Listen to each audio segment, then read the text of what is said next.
And we are live. Hello, everyone. Oh, as I have to scratch my ear like right as we go live. That's amazing. Hello, and welcome. Hello. Welcome to Forever DM No More.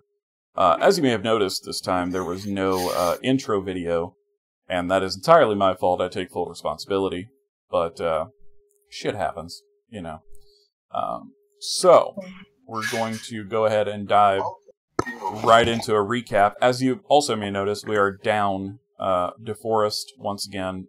Poor Gormer. Not sure if he's going to be able to rejoin us for our Sunday night game, but we're leaving the seat open for him. We miss you, D. And tonight we are also down our paladin, Barakiel. He is indisposed with family at the moment. So, Ed, if you're watching, we love you. We miss you. Please come back soon. But we do have a game to play. So, we've been off for a couple of weeks from the main campaign, so I will recap very quickly what has transpired. So, when last we left off, the party had undergone a very weird series of events. You had all been shunted into alternate dimensions, one after another, where you experienced different lives from your current one. The one constant in all of these alternate realities was the mysterious figure of Borel Evenwind, an elven man with a mane of black hair, identified mostly by a solid streak of blue running all the way down from his forehead. And in all realities apart from the one you currently reside in, Evenwind had been a figure of kindness, love, and compassion, being Pacifica's father in a fair number of these realities. You guys figured out the pattern and the repeating nature of this cycle, and were able to break the cycle, and were met by Oscar Brindlewood, a strange traveling merchant that you had met once before. He had revealed himself to be the cause of your extra-dimensional adventure, with the vague purpose of teaching you some kind of lesson. He wasn't very clear on this. In fact, he was frustratingly obtuse and non-committal. But he had offered to exchange one thing of value from each of you in order to kind of reset reality in such a way for you to be able to stop Borel Evenwind from opening these dimensions, these portals into the elemental plane of water. So, real quick, to recap, Stitch gave Oscar the severed finger that he had taken from one of Barakiel's would-be assassins, and which he had also used to have a rough and tumble night with Desira, the tiefling prostitute. Ozzy, she didn't mind. No, she did not. She was into it. Ozzy, kind of by accident, gave Oscar one of his playing cards from his lucky deck. Barakiel had given Oscar his mask in an attempt to have the radiant light from his visage burn this entity. It had kind of backfired, but it had also given Barakiel the ability to control the radiant light that emanates from him. Pacifica had given Oscar her journal with all of her most private thoughts and things that have transpired in her life. Yannick parted with his beloved shovel, the one that he had used many times before to dig graves for the fallen. And Gormer, according to Oscar, had given him a song, one the entity had not heard before. In exchange for these gifts, Oscar did reset a portion of reality, dropping you all in Sunport just as Borel Evenwind was casting his first portal opening spell.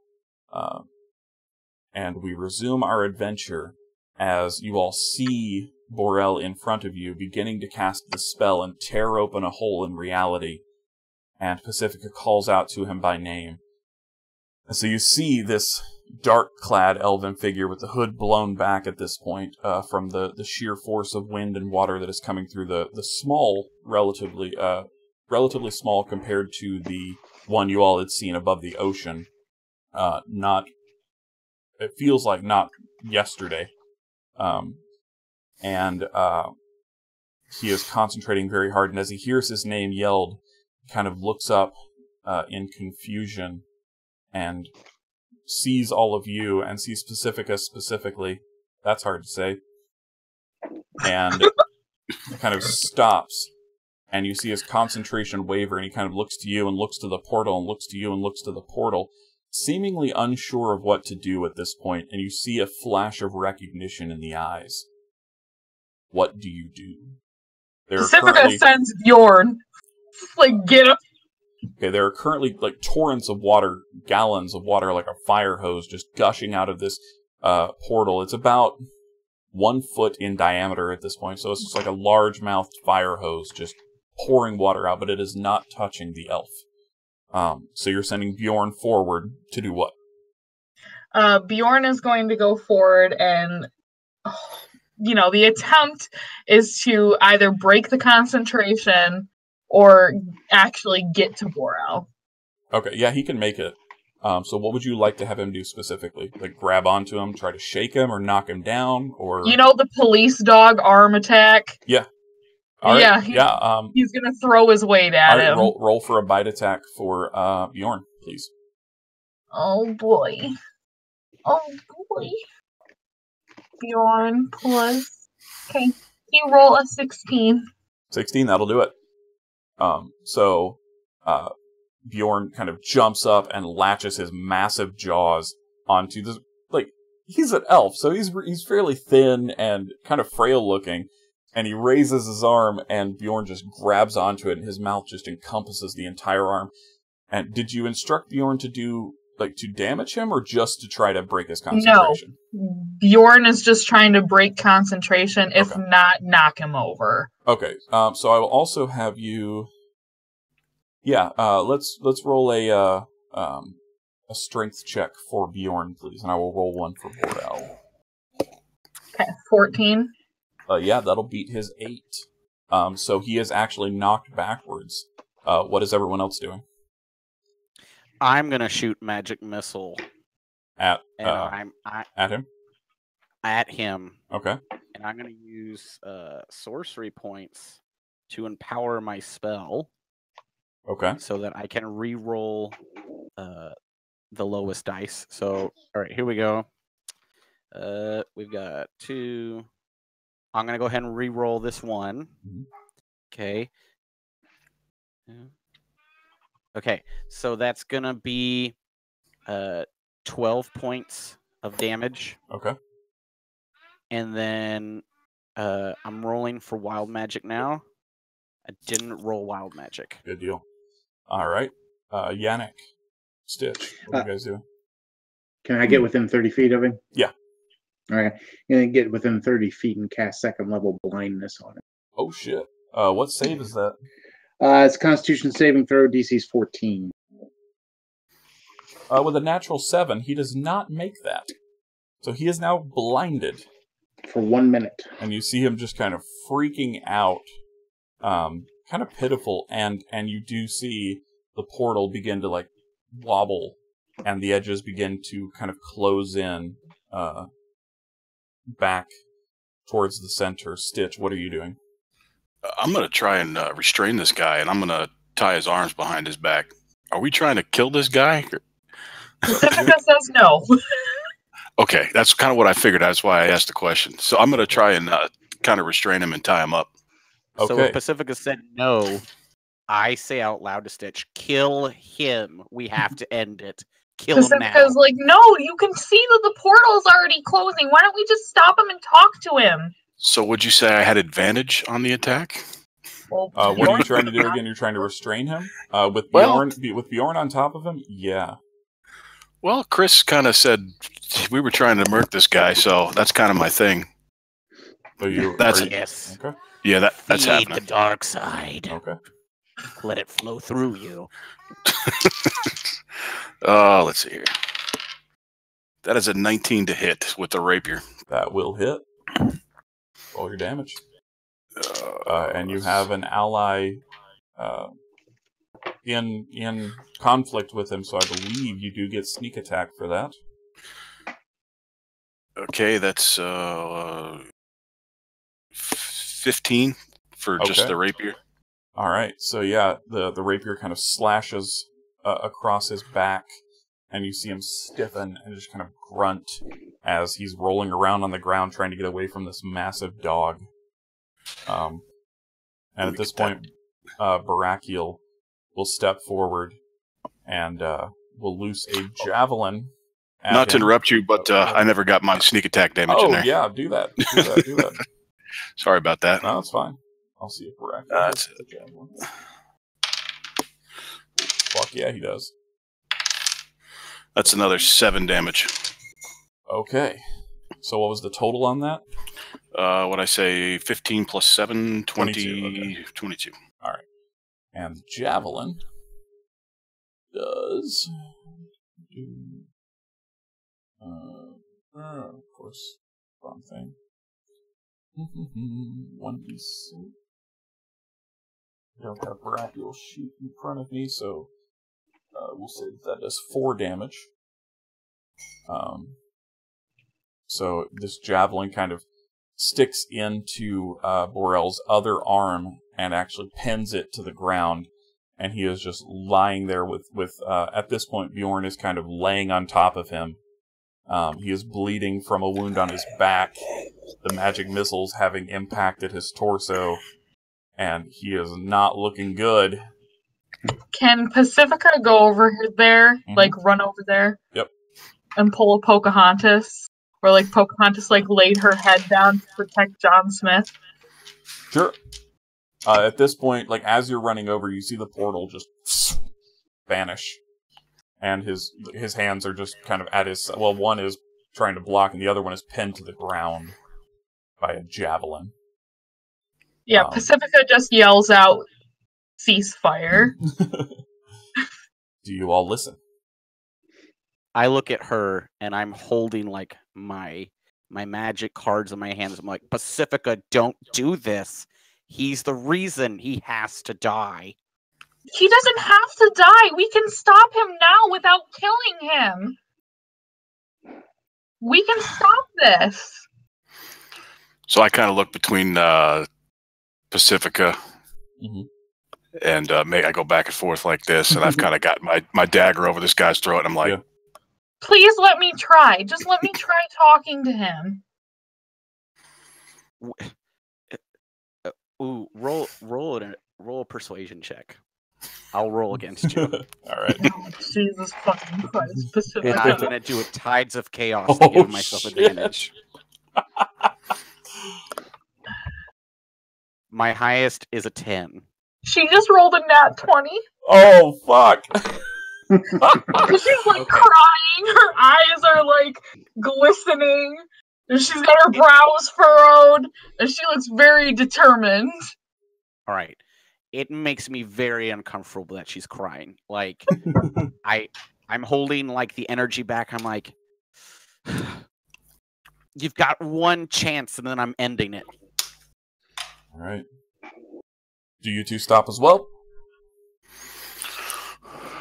yeah, I almost start to tear up as well as I see Hannah start crying. I'm kind of okay, I sheathe my dagger.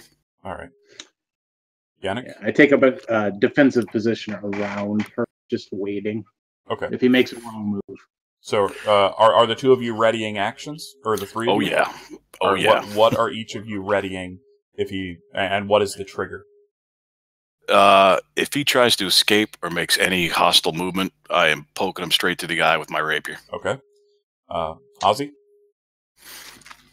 I'm preparing magic missile again. Okay. With the same trigger? With the same trigger. Yeah. And Yannick? I'll prepare my mace to swing away if he takes a move. All right. And I would say that Bjorn is probably holding a bite action just specifically if Pacifica gets hurt. Right. Okay. So, as you come up to him, the water flow has stopped, and it wasn't enough water to flood the area, but the ground is definitely a little muddy around you. as you walk forward, and as you come up to him, this once imposing figure, and as you're walking forward, like all of these fuzzy memories of the different incarnations of this individual begin flashing through your mind, and all of you like just have these almost dreamlike memories of the different versions of Bor-El Evenwind that you've encountered, juxtaposed with this one.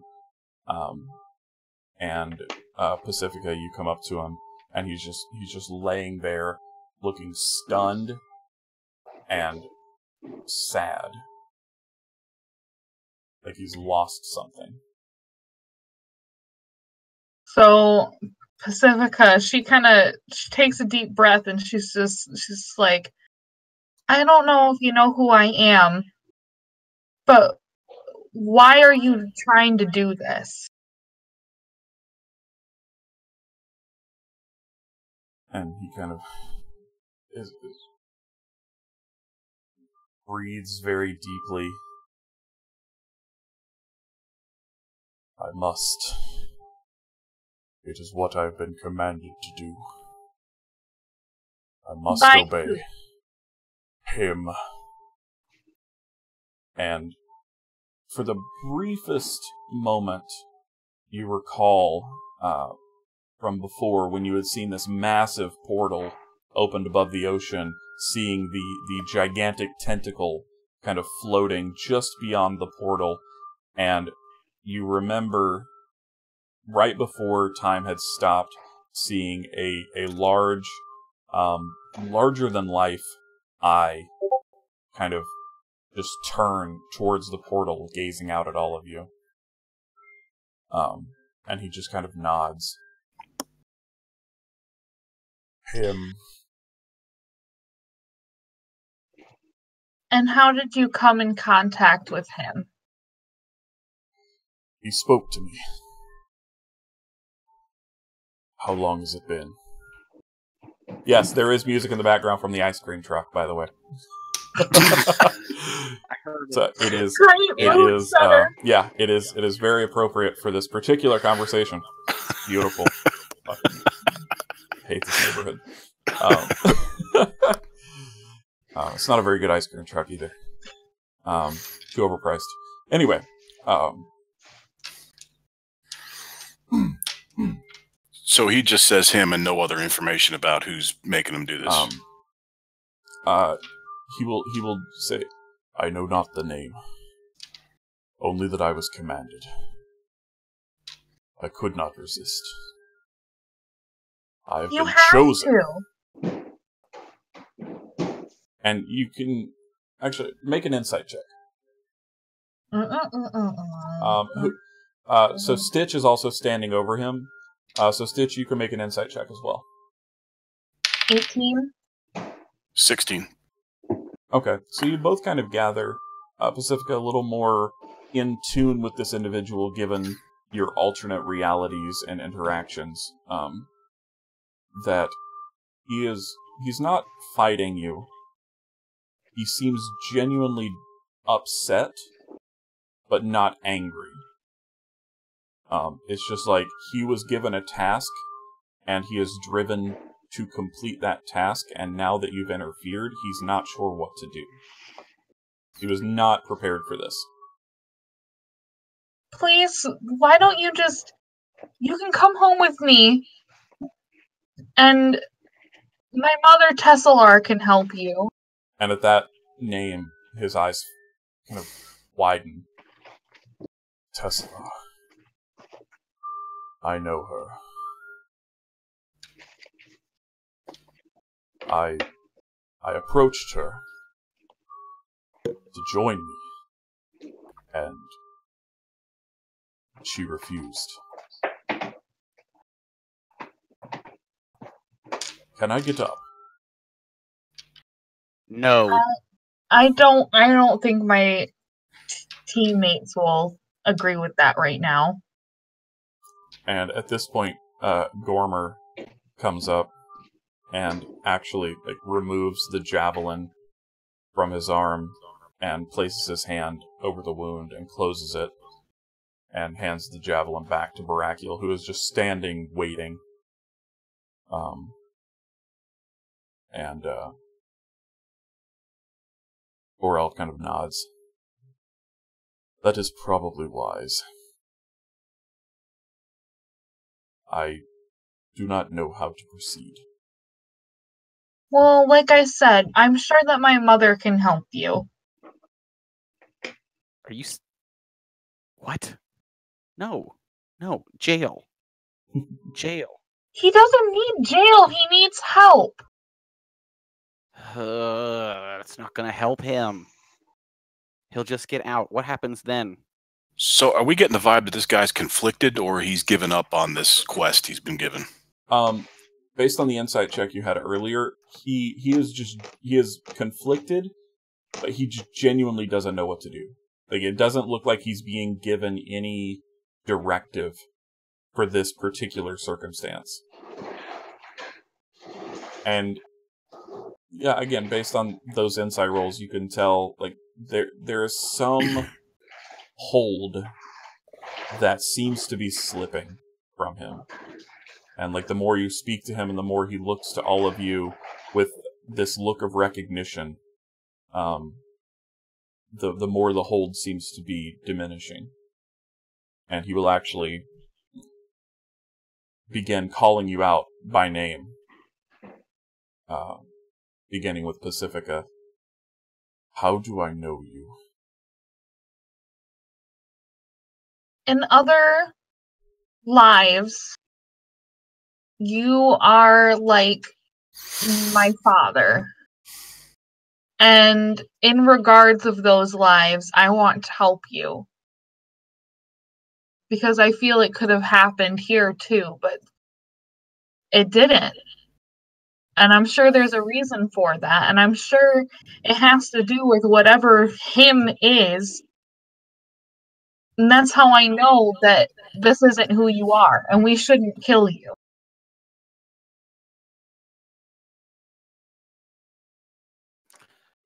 Yeah, I still think we should kill him, though. Ozzy! You may not be wrong. See? I have not been myself. Even he agrees with me. I remember much. Though I feel as though I dreamed it.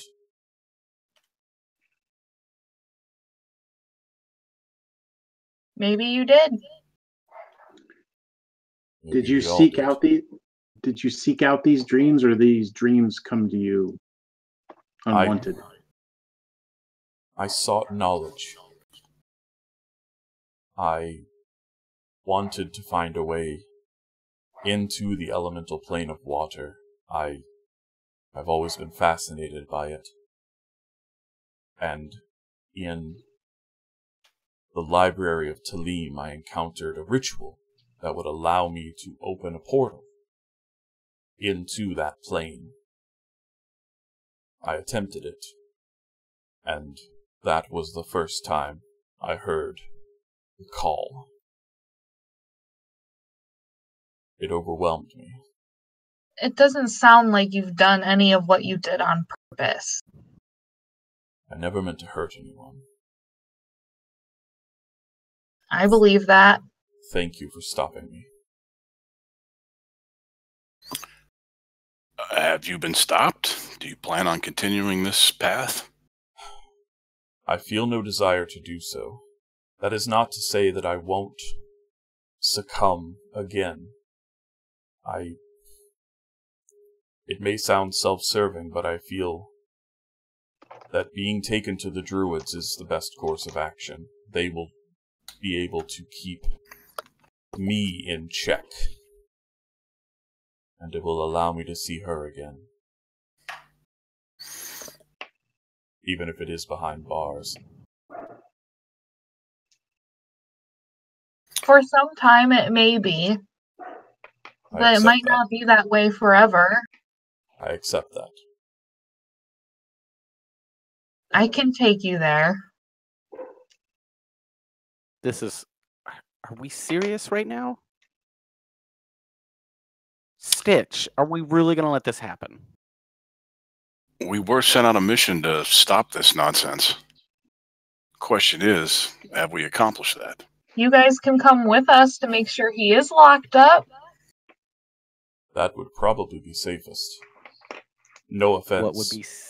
What would be safest if he dies?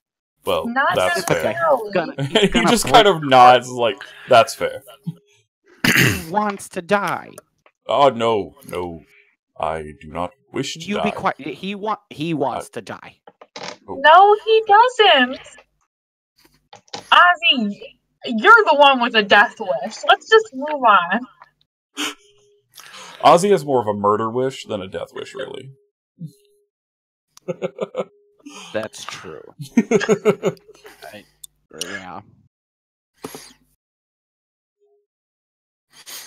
I'll kind of look back and forth between Ozzy, Pacifica, and Mr. Richter. Be like, what are we doing? I've got my knife back out, and I'm just waiting for the word go. I will say this and then leave you to your decision. If you all will accompany me, so that I am under your guard, you may restrain me, you may bind me, you may blindfold me, whatever makes you comfortable. You may knock me unconscious, if it helps. Please don't kill me. But if you take me to the druids of Shadespeak Forest, and submit me to their judgment, I will trouble you no more. So I flip my dagger around pommel first, and I strike this dude right on the temple, and knock him out. I will say make an attack roll with advantage. He is not expecting it, so it is an auto crit, because you have surprise. That's actually a nat 20. Fuck. Roll that sneak attack motherfucking damage. What is that? You're going to kill this dude outright. I don't want to kill him, I just want to knock him out. No, I know. I know. For the record, He I'm just declared trying it to as subdual. He declared it. It's subdual. I know. I know. It's just funny because it's going to do so much damage. Oh my god, so what is that? 3D... Oh, I gotta go to my attack back now. Yeah, your sneak attack plus your regular attack, double the dice, then add your modifier. Holy crap. Find that D8. So we'll just say that, I mean, if you want to roll the dice, you can, because it's funny. But you knock him the fuck out. He's going to be out for a while. Yeah. Like, he's stable. He's not bleeding out or anything. He's not in danger of dying, but he is unconscious. That's 20 before sneak attack. Is that doubled? Yeah. That was kind of a garbage rolls on my part. Oh, that's before sneak attack. Yeah, he didn't have that much HP left. It's fine. You knock him out. So, 25. Total. Wait, is it... Did you double the sneak attack? Oh, no, I did not. You doubled the sneak attack. Any dice you roll gets doubled. Then you add your modifier. So that's 34. Yeah. Just the coup de grace. He's out for the next 34 hours. He is out for a long time. And he just kind of just slumps back onto the dirt.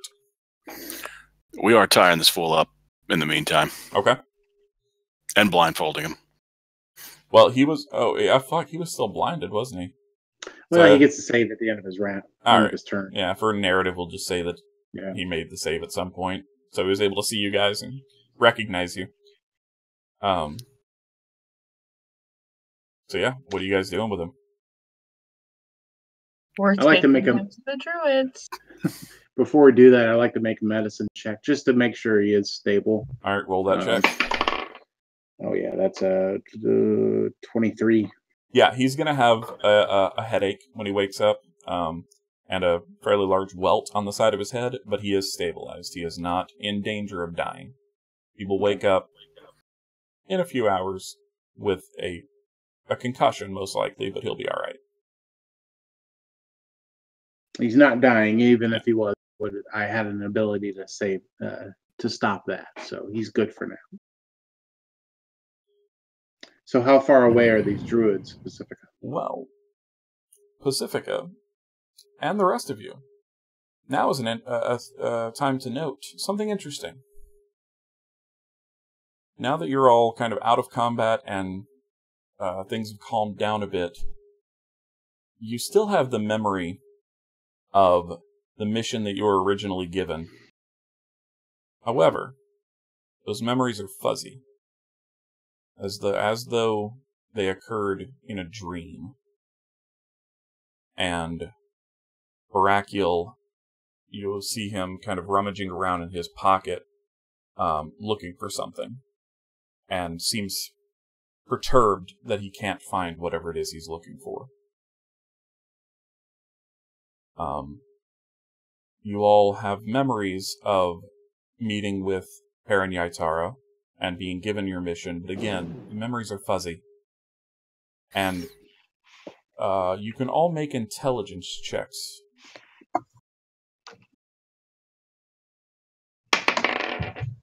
That'll be a 3. Fuck. Okay. 15. 12. Unnatural 20. Nice. So Yannick, you are the first to realize that never happened. Your punishment never actually occurred.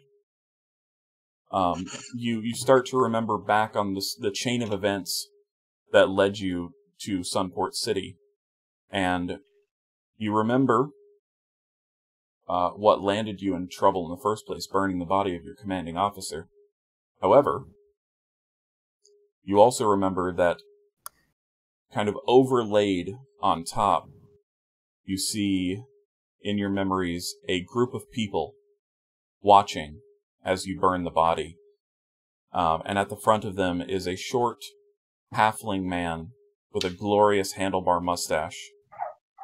And as the body burns, you see this wraith-like entity rise out of the body and scream as it is burnt by holy fire. And the people standing around kind of gasp, and you remember this man pointing and shouting, "See? He did the right thing." And you were dismissed from the military for disobeying a direct order. However, you were honorably discharged. You were never punished. You met these people purely by happenstance on the road to Sunport City. Stitch. The job went wrong. That much you remember. But it wasn't your fault. And you told them that. And you were vouched for by a strange little man with a glorious handlebar mustache who took full responsibility for what happened. You are still a member in good standing with the Crimson Pommel. You haven't done work for them in a little while, but you're still welcome there. Gormer as well. Ozzy. The ball was a disaster. Your wild magic was partly to blame. You do remember, however, that a strange halfling woman confessed to drugging you, which caused the incident to begin with. It was a practical joke, she claimed, that went horribly wrong. Your father was furious with you, but didn't send you to the Flamekeepers. Rather, he sent you out into the world to learn responsibility, and hoping that perhaps one day you would be ready to take up the mantle of Lord Goodbarrel. You currently have no rights to title, land, or the vast wealth that your family possesses, though you do have your, for lack of a better term, we'll call it a trust fund. You do have coin at your disposal, and your name is not sullied, even in the eyes of your father. Pacifica. You were never punished. The perpetrators of what happened were caught fairly quickly by an elf that you don't remember seeing before, though he did look familiar, and brought to your mother, and they confessed, and you were never sent to the Flamekeepers. You are here purely by happenstance, just traveling the world, hoping to see a little more of it. Brachial will remember that a strange man testified on his behalf after he executed the nobleman, and was so convincing that the father of the nobleman agreed that he was right to do what he did. Brachial was dismissed from the military for his actions, but still receives a stipend from the military due to his excellent service record. Again, honorably discharged. You all realize that you are no longer beholden to the Flamekeepers. Your mission never existed, but even if it had, you feel you've basically completed it. And now there remains one task, given to you by this strange man that you've encountered in multiple lifetimes.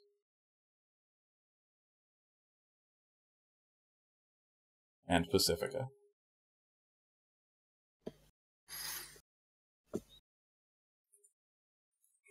Cries a little bit.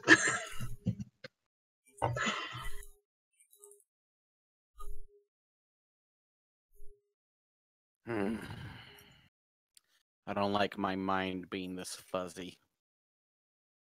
I don't like it when things don't make sense. I have some Rockburn Keysterd if you want some. Give it to me. I'll hand it to him. I'll hand half of it to him. Well, should we just finish what we've started then? I'm not so sure what we've started, what we've finished, or where we're going. Let's just take him to my mother, and then we'll figure out something once that's done. Let's not get too deep and start crying or anything. All right.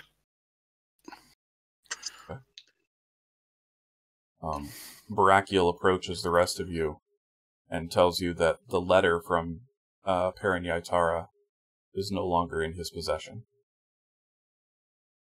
Further confirming what you all already know to be true. Well, this seems to be the only plausible course of action, is to bring this guy to the Druids. That's up to you. If you all don't want to come and just go about your lives, I can take him. You have no reason not to trust me, but I would like it if you all came. Well, seeing as we're not beholden to anyone anymore, I say we follow Pacifica and take this man back to the Druids. Agreed. I actually feel pretty good, pretty light right now. There's not this weight over us right now, right? Well, not that particular weight. I still have a few things in my life I've got to work out. Oh, we all do. Yeah. But now it's our choice, not someone else's choice. Yeah. I say we go. I agree. Ozzy, are you still going to pout, or are you coming? Let me take this hit and I'll come. All right, let me look that up real quick. Oh, no. I remember this. Where did it go? Okay, didn't I?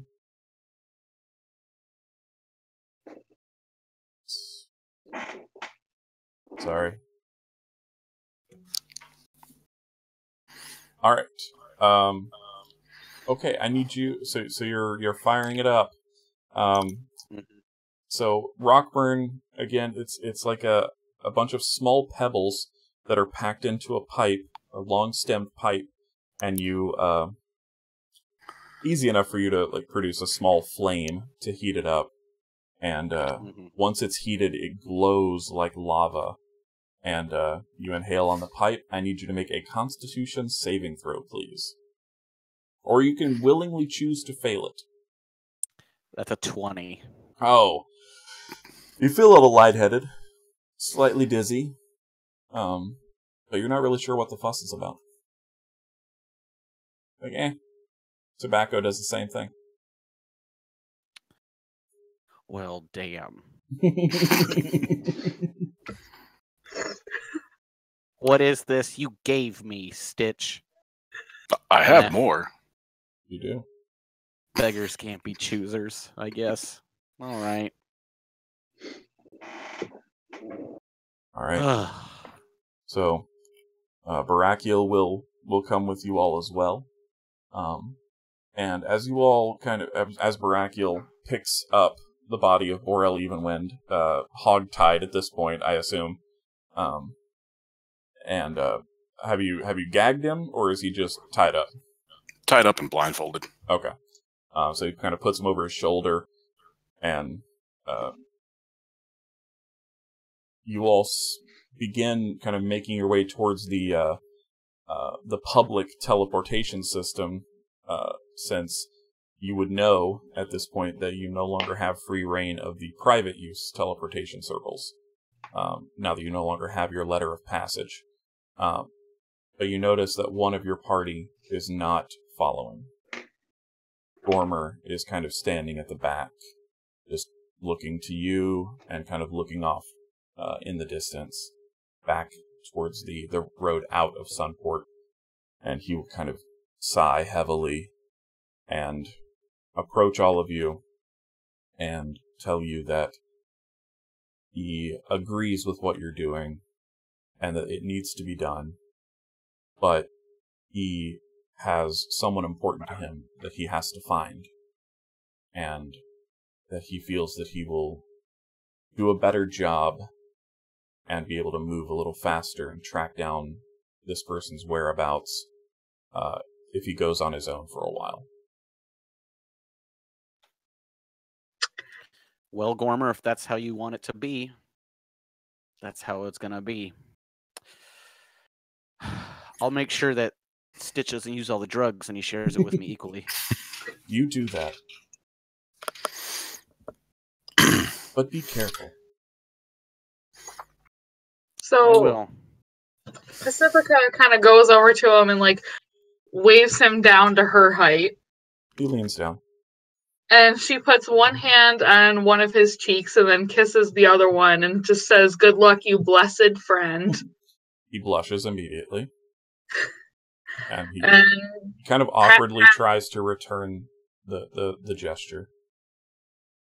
Pat on the cheek and wishes him well. Okay. And Barakiel will extend a hand and wish him luck. And Gormer will shake his hand and then pull Barakiel in for a hug. Which Barakiel kind of does the awkward,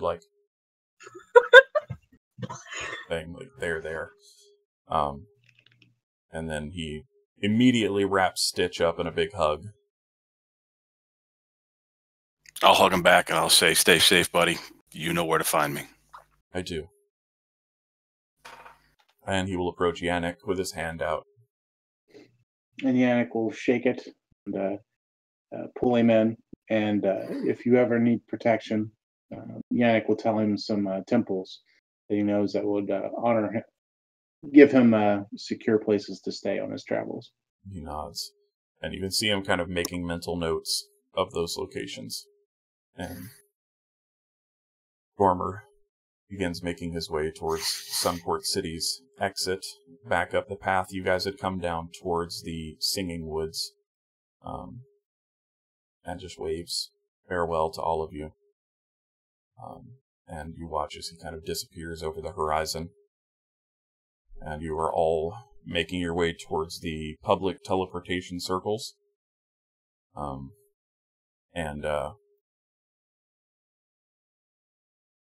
You reach the entrance.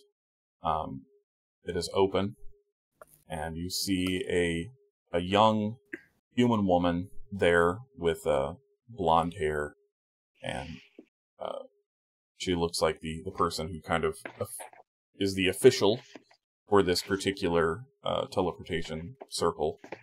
And she tells you that it is 5 silver to use. Well, first she asks your destination.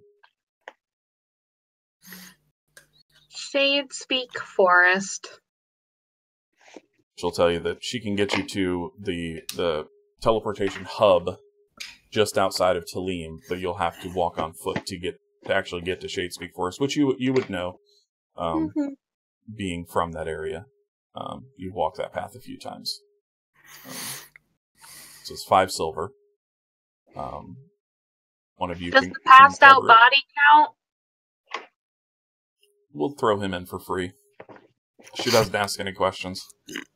It's Sunport City. She doesn't care. Pacifica covers the cost. Okay. So you all gather in the midst of this teleportation circle, and she kind of begins muttering to herself and places her hands on the ground near the circle, and it flashes, and with a slight lurch, you all find yourselves in an almost identical wood and stone room, probably about 15 feet square, with a large circle inscribed on it that you recognize as reading Sunport City. As you step out, you see probably a dozen or so other buildings that are identical, and you would recognize this as the public teleportation hub just outside of Talim. And as you kind of look around and see the majestic spires of Talim, the gleaming flame tower standing above you, kind of cresting over the walls and just spiraling up into the clouds with the shining red jewel atop it, and you can see the shimmer of the magical barrier that protects the city from certain magics over it, and you know that you have arrived at the outskirts of Talim. And you will need to make your way, I believe it's west. Yeah. I just had it.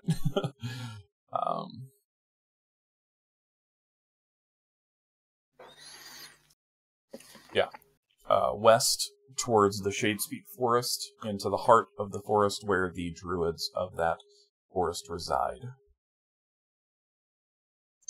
So Pacifica has no qualms with leading the way because she obviously knows where she's going. So she makes sure to get them safely to the forest and through the beginnings of the forest to get to the center, because she knows the safe paths where, nothing awful could happen. Yeah. And you've traversed this path many times. So it'll take you the better part of the day to actually, this is a large forest, so it'll take you the better part of a day to actually reach where you're going. During that time, does anyone have any conversations or anything that they would like to do personally as you're kind of walking along?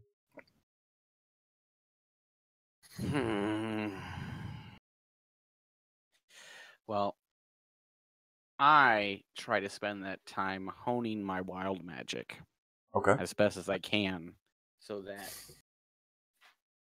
as I'm casting, just like as we walk, I'll like expend a level 1 spell here or there of just like shooting magic missiles at random trees.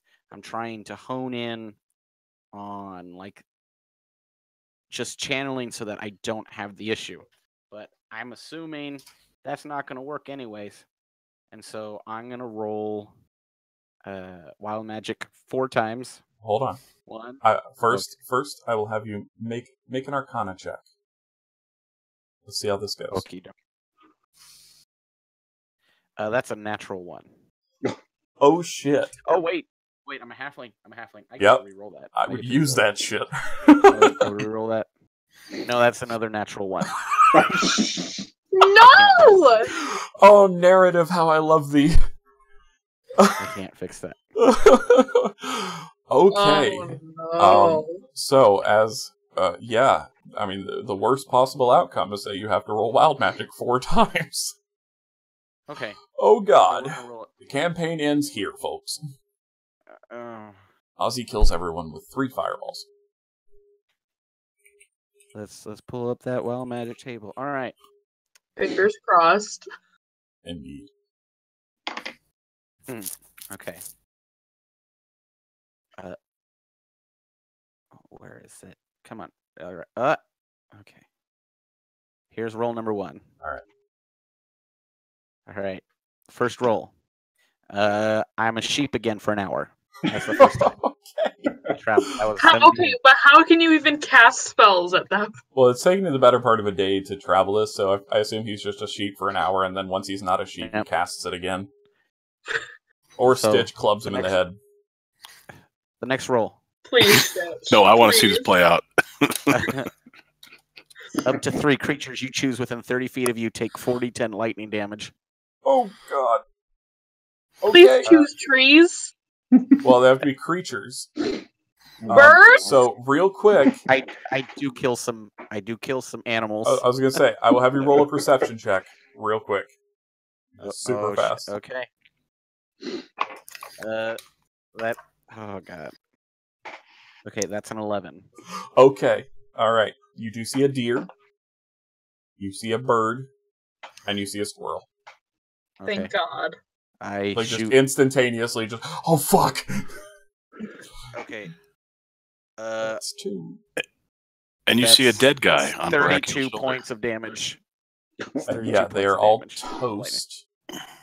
You may collect them and bring them with you if you wish for food. Well, I can't carry them. No, but No. I'm assuming we. As a group, you could. All right. Third time.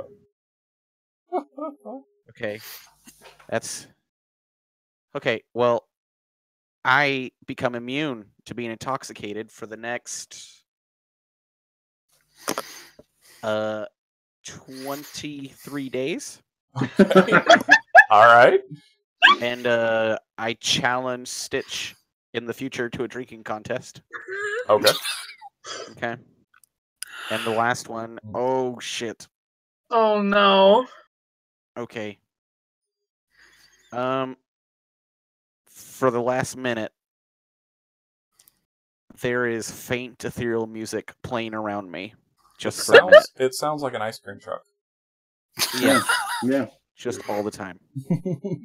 Okay. All right. That was not awful.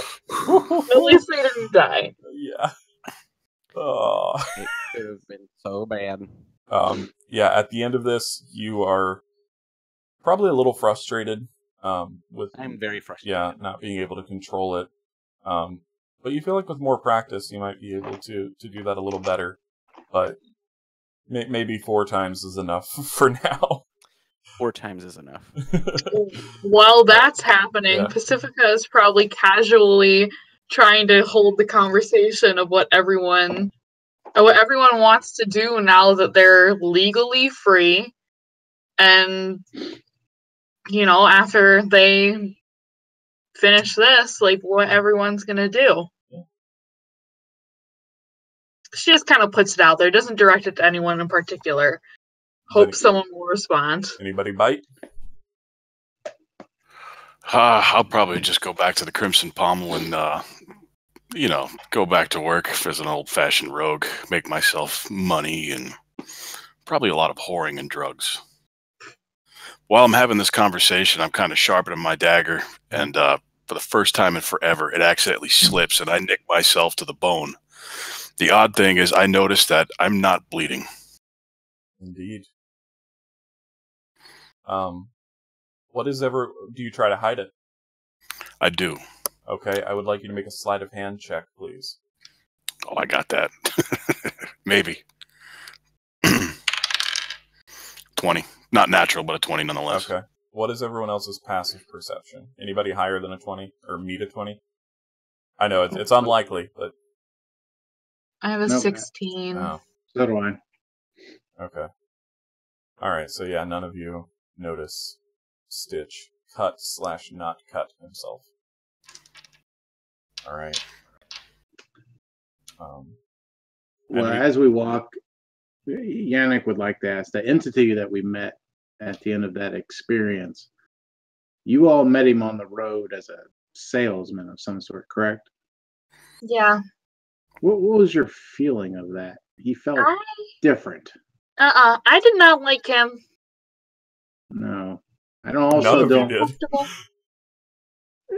did. And as I've been walking this whole day, I've been like, well, okay, so like that one weight is off my shoulders, but that thing has my shovel. I don't like that. He's got something from Stitch. He's got something from Ozzy. I mean, Ozzy, your deck's not even a full deck anymore. He's got something from Pacifica. I'm worried about that. So am Do I. any of us know anything else about this entity after we talk? Can we like kind of pool our, I don't know, experiences or, Okay. you know? I would like either you can all make a religion check, or two of you can make it with advantage. What even is my religion first before I commit to anything? I've got a +4.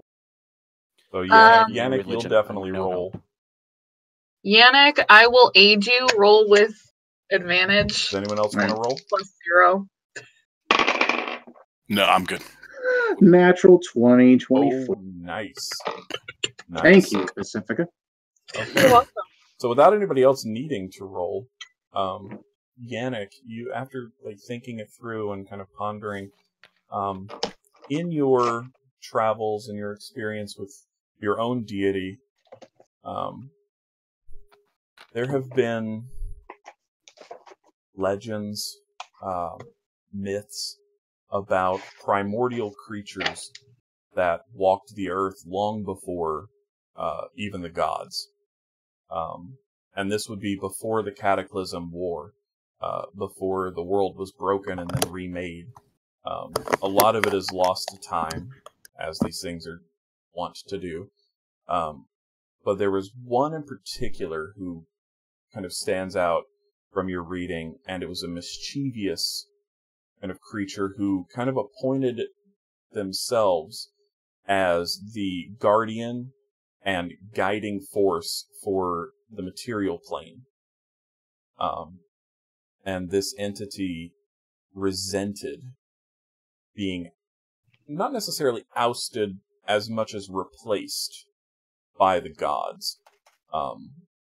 And while never making any overt hostile action to the gods, this entity continued to kind of subvert their plans and twist the lives of mortals to his own, or their own, because the gender is unclear, to their own sense of morality and their own sense of justice and how things should be.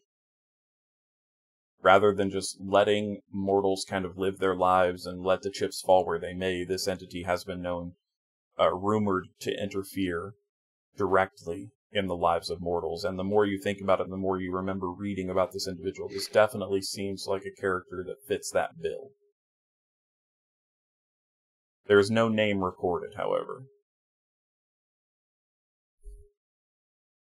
So the best name you have for him right now is Oscar Brindlewood. In all of our, readings and histories, is this entity considered malevolent? Not malevolent.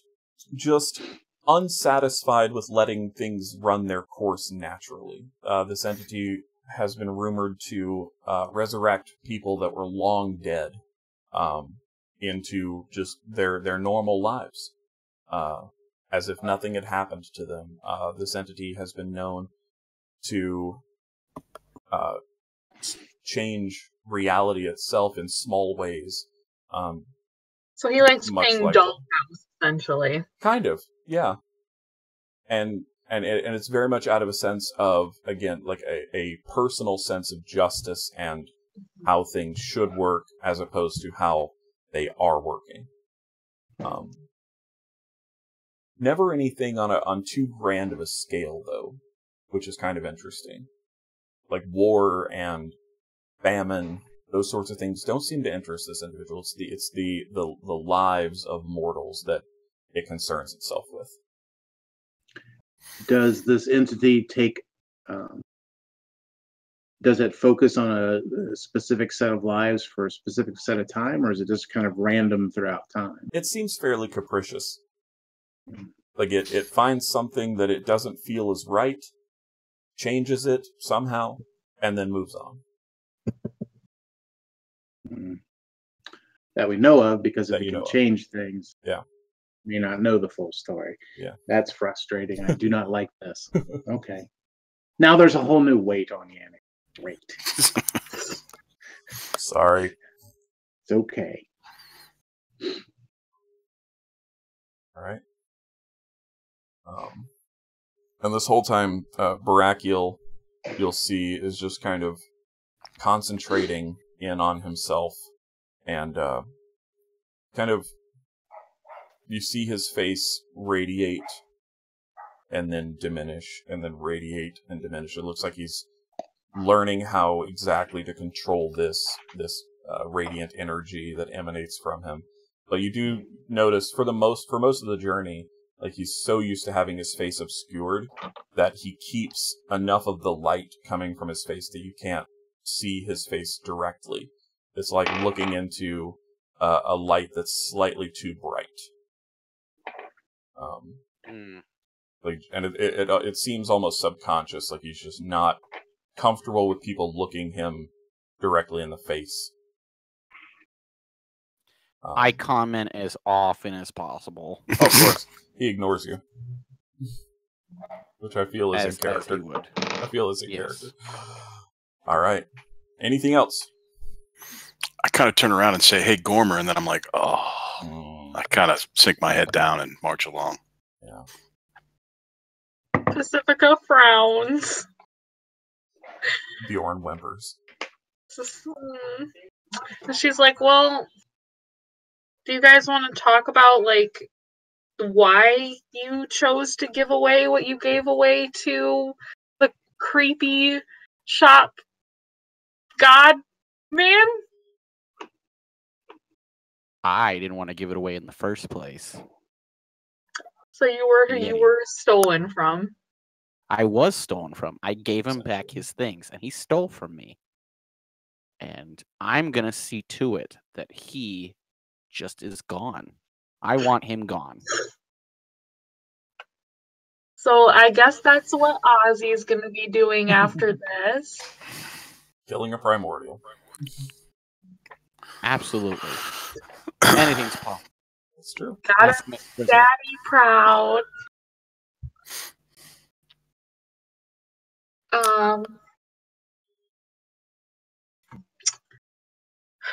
But yeah. What about you, Pacifica? Well, what am I going to be doing, or what did I give him? Well, why did you give it to him? I don't really possess anything valuable.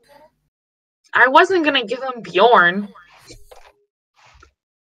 I wasn't going to give him any of my memories. I wasn't going to give him... I don't know if I could have even given him something like the connection I feel to something. I don't know if that's even possible, but I probably wouldn't have picked that anyway. So all I really had to give was my truth, my secrets, the things I don't talk about. There are some things, one thing in particular, I'm guilty that I never even told my mother the truth about. You should tell us. I don't think you want to hear that. I made flowers come out of a noble's butt at a party. What is worse than that? Actually evil things. You be evil? It wasn't me. It was what was done to me. Oh, shit. Okay, that's fair. Yeah. Yeah.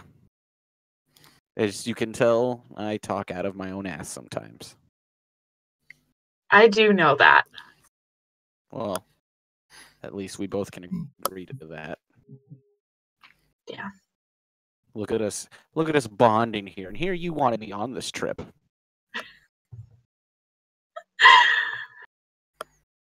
I'm gonna miss you guys. Like, if we all go our separate ways, I'm gonna miss it.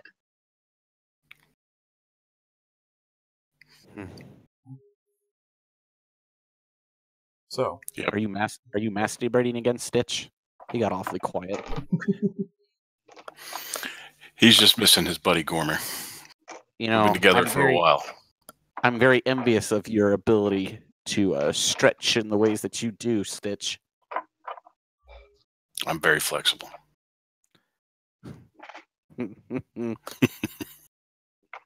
Desire did say so. Somehow this conversation went a direction I wasn't ready for. But unfortunately, should have expected.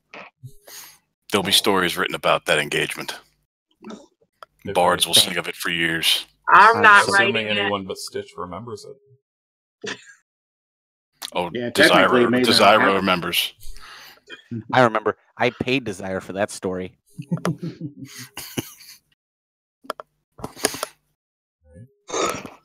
Anything else? I don't think so. Nope. So, as you all are walking along, Pacifica, you know that you are getting close to the Druids and their encampment here within the Shadespeak. And, in fact, you, knowing what to look for, begin to see some of the scouts kind of noticing you guys approach. And seeing you with the party kind of stays their anxiety, but they do keep an eye on you as you walk through, especially considering the fact that you're carrying an unconscious body, which does change this encounter. You enter a small gap between two trees that is very familiar to you, and before you a clearing kind of opens up, rather large, and you see not houses, but great trees that have kind of grown together, and in these trees you see like little dwelling places built, and they don't even look built. They look as if they've been grown. Very much like traditional elvish architecture that you read about in fantasy novels and see in the movies. These trees look as though they've been purposefully grown to create shelters for the people that live here. And Pacifica, you know this as home. And there's one massive tree stump that sits in the center of the rest of these dwelling places. It's probably a good 50 feet in diameter. And it stands probably about 20 feet high. And in the front of it is a door. And you know this to be the home that you grew up in. This is the home of Tesselar Oman. And as you approach, she exits the door, seemingly unsurprised by your arrival, and immediately rushes forward and embraces you. Daughter, it's so good to see you. Of course, Pacifica hugs back, and Bjorn is all excited. Yeah. He's home. Yep. And Tesselar will lean down and kind of ruffle Bjorn's ears and give him some scritchies. He bork. And she smiles, and then the smile fades slightly as she looks to the rest of the group. Mother, these are my friends. I certainly hope so. They are. Is that a man you're carrying? He's a prisoner. All right. I stopped Who them is from he? killing him. Oh, it's a That is Borel. good. Evenwind. And much as you saw with Borel, like the mention of the name sparks recognition in her, and she, Barakiel will kind of unceremoniously just kind of drop him, not enough to hurt him, but just kind of drops him on the dirt and leaves. And she will kind of come over and examine, and you notice she is looking specifically at the blue streak. And she doesn't look angry. It's a very frustrated, but also kind of soft expression.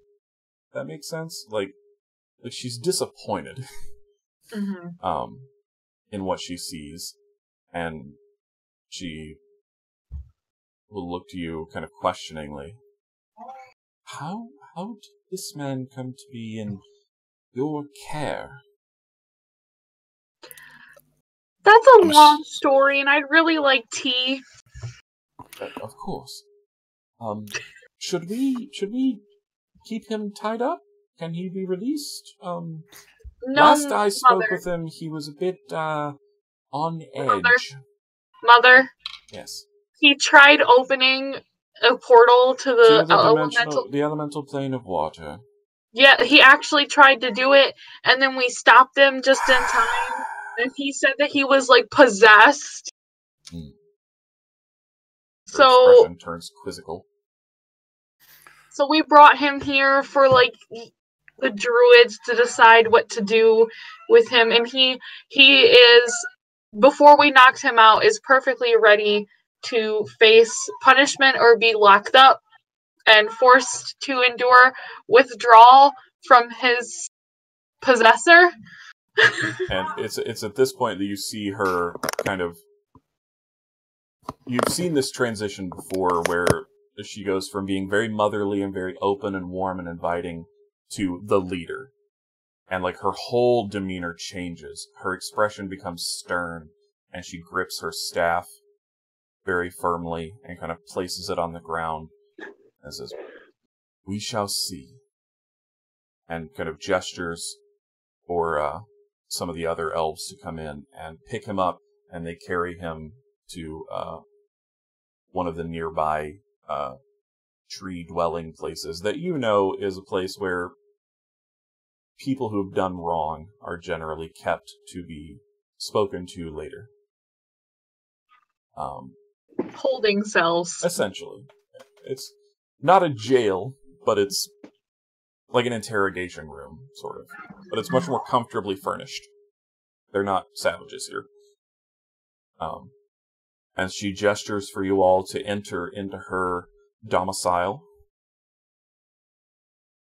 And bids you explain what has transpired over the past few days. You haven't been gone that long. And she will have tea prepared.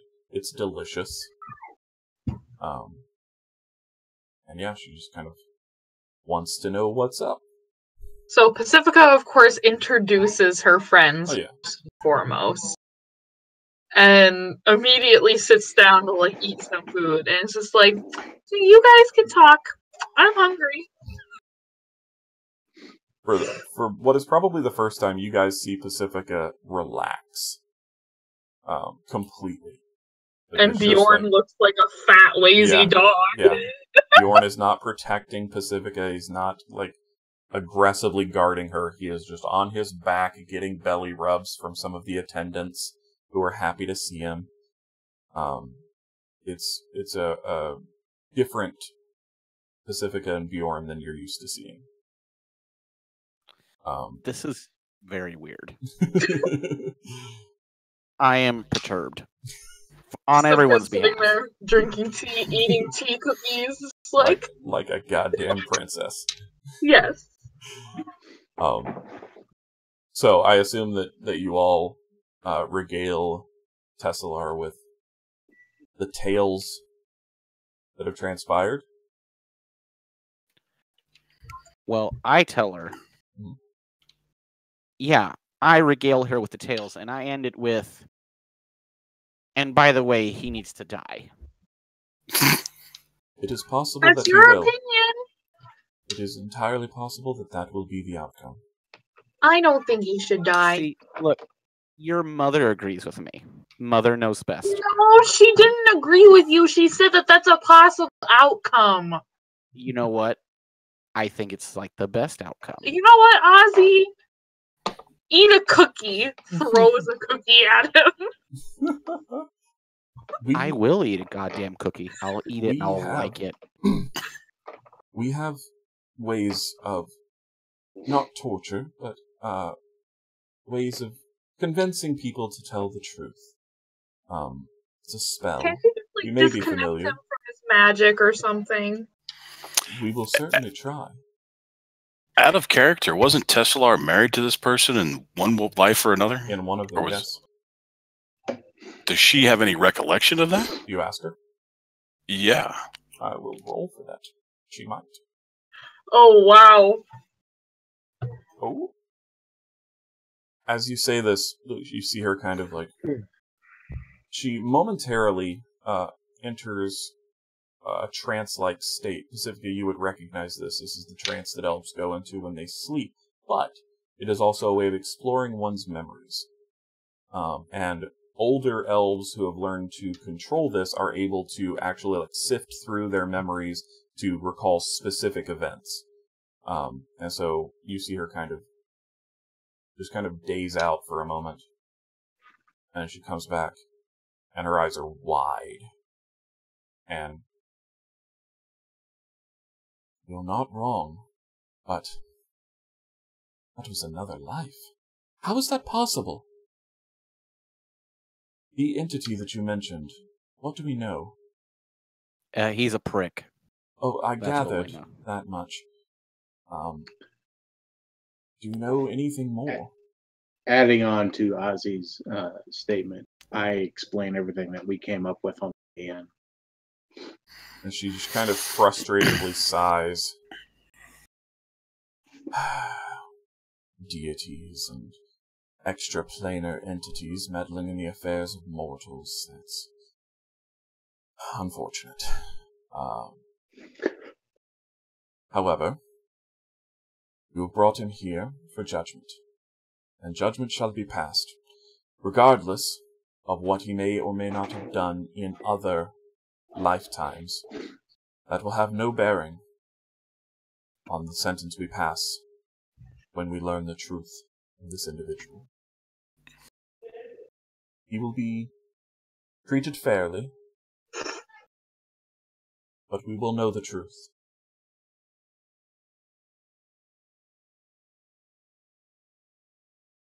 He mentioned being under the control of somebody he referred to as him. Do you know who or what him is? If he was attempting to breach into the elemental plane of water, and you were accosted by a primordial, which seems to be the case, perhaps he was in contact with another primordial. I do not know. This will require further research. But that would be my guess.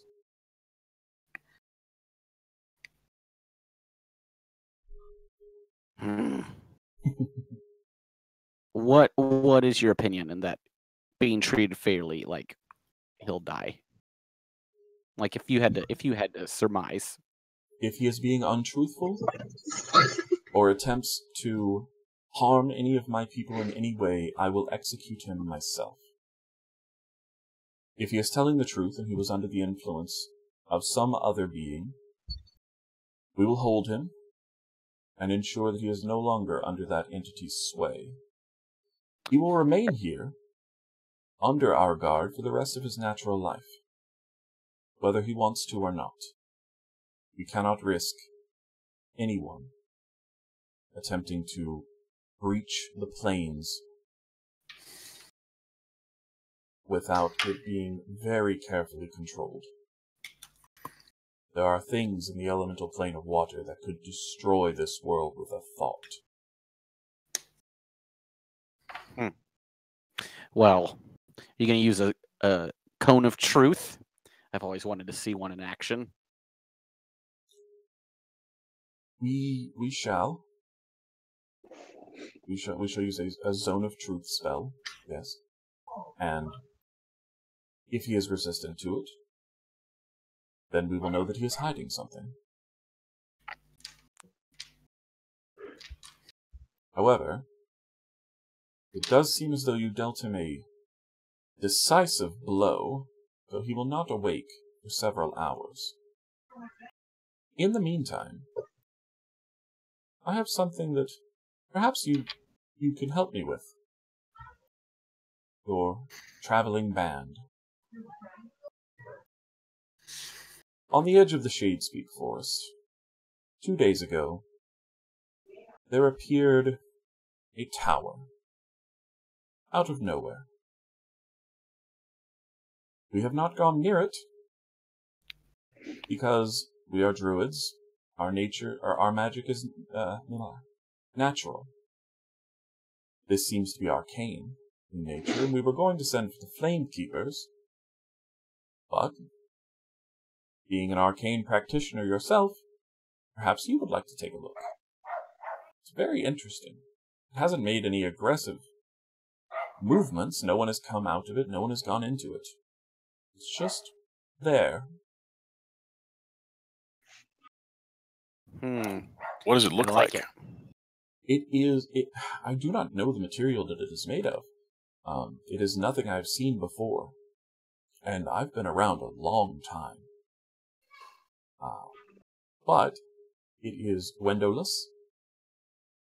There is a single door on the front, and there are etchings carved into the side. I know not of what. My people have not gotten close enough to examine it. I fear that being sequestered for as long as we have has caused my people to become a bit superstitious when it comes to arcane matters.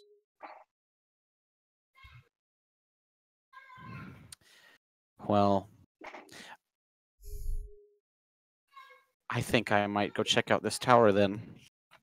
Very well. Sounds rather exciting for me. I'll go with Ozzy. Okay. Are the rest of you coming along as well? Yes. Sure, why not? Okay.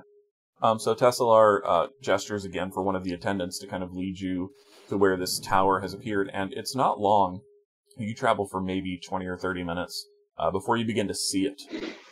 It stands roughly 100 feet tall, and it's probably about 50 to 60 feet in circumference. And as you get closer to it, you all see that it doesn't really look like anything you've seen before, except for Ozzy. You've never actually seen one of these, but you've read about them.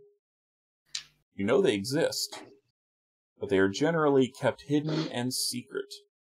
This is a mage's tower. Oh, snap! And you know that they are generally well protected. But the elves that are with you get within 20 feet of it, and suffer no ill effects. There doesn't. Well, I'll have all of you can make perception checks, unless Ozzy, you want to make an Arcana check, whichever you would prefer. Arcana, and I'm gonna Tides of Chaos it. Ooh, yes, that Tides of Chaos worked out with a 20. Nice. We're gonna have a 23. Nice. Anybody else? Perception?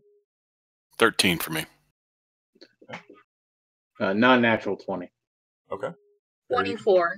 Dirty 20, 24, and a 23. We'll all see these etchings that are along the walls. Don't look as though they were even carved in. They just look as though they're part of this stone-like material of this tower. And the etchings spiral upward along the entire height of the tower. And look to go all along the walls as well. And as you kind of circle around, Ozzy, you don't see any telltale shimmer of magic protecting it, which seems kind of odd for a mage's tower. But very odd. With a little bit more confidence in that it doesn't have any kind of protective barrier around it. You step a little bit closer, and with those rolls, and Stitch, I assume you're kind of following along, or are you going around the other side? No, I'm following along. Okay, so you would all see these etchings are beautifully detailed. very intricate carvings of epic battles between elves and orcs and machines that you don't recognize battling other machines. And yeah, even with that perception roll, Stitch, one diorama in particular catches your attention as everybody else is kind of moving along. You see about 20 feet up a familiar sight of these quadruped machines that you recognize from one of the realities that you were shunted into previously. The ones that were grazing on these fields of iron bars. It looks very similar to one of those.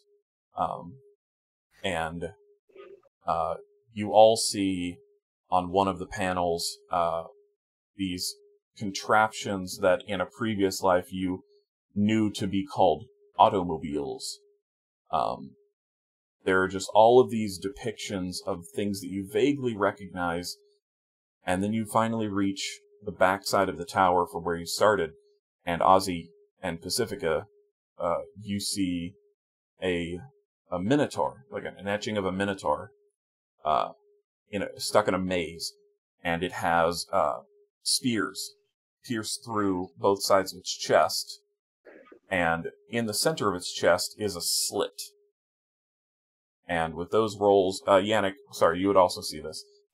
This slit looks just big enough for a dagger or a thin blade to fit into. Interesting. It's an actual, indentation in the wall. It's not part of the etching. You think that's a way in? Probably.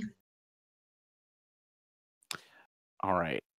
I want to roll an investigation check to see if I can figure out how that might work. Okay. Go ahead and roll that. And I don't see that, right?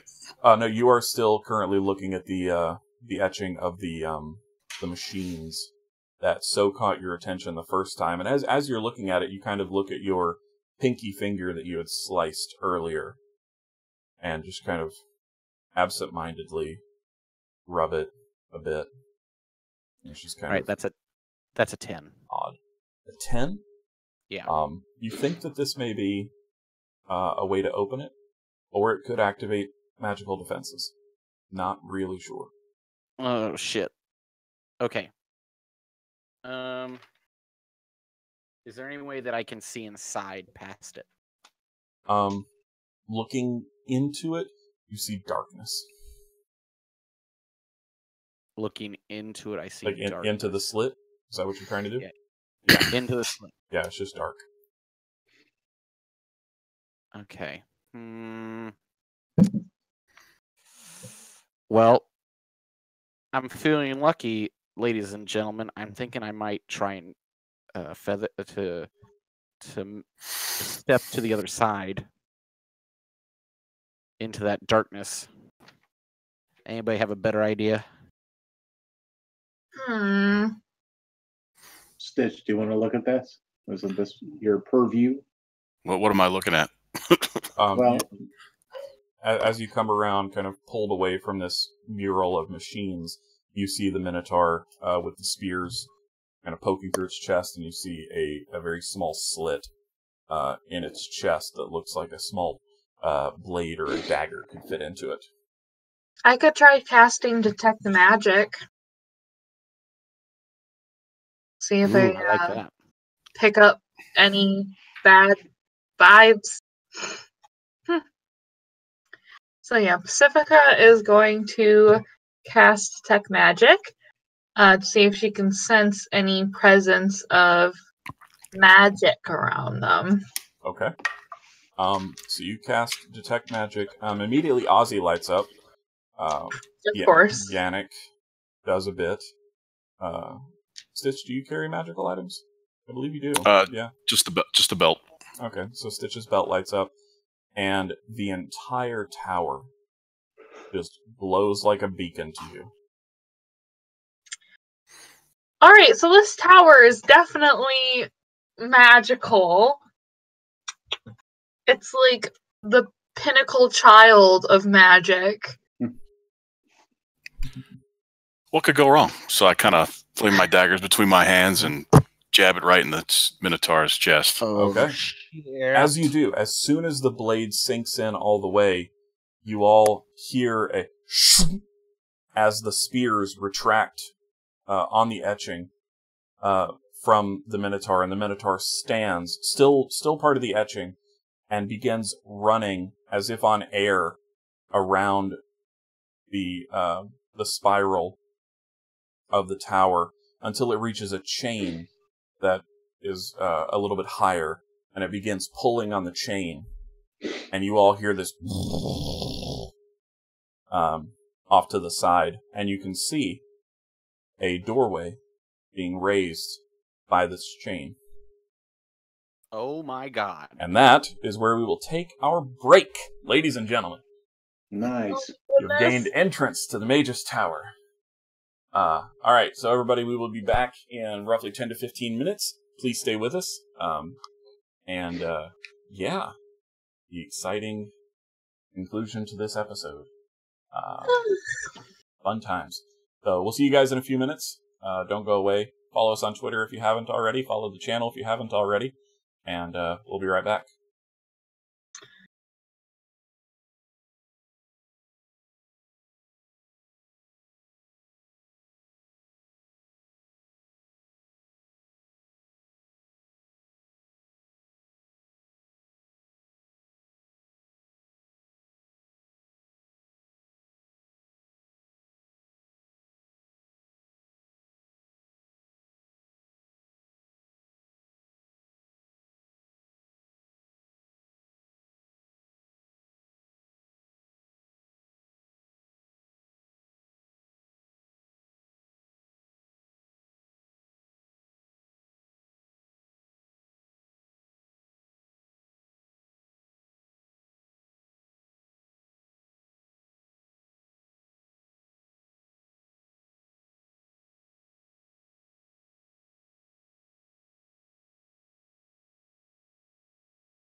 Would help if I re-enlarge the screen. Okay, we are back. So before we jump right in, Yep. we should probably make a plug about the giveaway next week. Yes. That is a good point. So next week on our stream, we will be hosting a giveaway for a copy from Amazon of Waterdeep Dragon Heist. This will be shipped to whoever the winner is, and it will be paid for by us. This time specifically sponsored by our lovely Jeremy. Good old Stitch. Yeah. So next week, be sure to catch us live so that you can enter the giveaway. Basically, the way it'll work is at the top of the show and at the break, we will tell you a code word. And then you are to enter that code word into the Twitch chat. And then we will pick a winner. And it will be announced before the end of the show, correct? Yes, and it is only United States only. Yeah, as of right now. As of right now, U.S. only. Sorry for and it's anybody being who's watching shipped elsewhere. through Amazon Prime, so it's going to be 2-day shipping. Yep. Which It'll is get to you awesome. nice and quick. And extra perk. yeah, and if you win, whoever wins, please, when you get it, let us know. Mm-hmm. Like, take a picture or tweet it out. Like, just let one of us know on social media or through the email masteroftalaris@gmail.com, so that we know that you got it, because that's important. And also, when you enter the code word, if you have a Twitter handle, put that in. If you have an Instagram handle, or if you prefer to be contacted via email, just like whisper one of us and let us know how you would like to be contacted. So, I think that takes care of that. That will be happening next week. So, very important. Next week, on Sunday. Go starts at 5 p.m. Eastern. Yeah. Do what? September 30th. September 30th, 2018. Yes. 5 p.m. Yes. Eastern Standard Time. Giveaway. Yes. Waterdeep Dragon Heist. It's gonna Be be great. here, be square. Just be here. Yeah. You can be square if you want, but be here and really be square at the same time. Yeah, exactly. All right. So that takes care of the announcement. And we are back.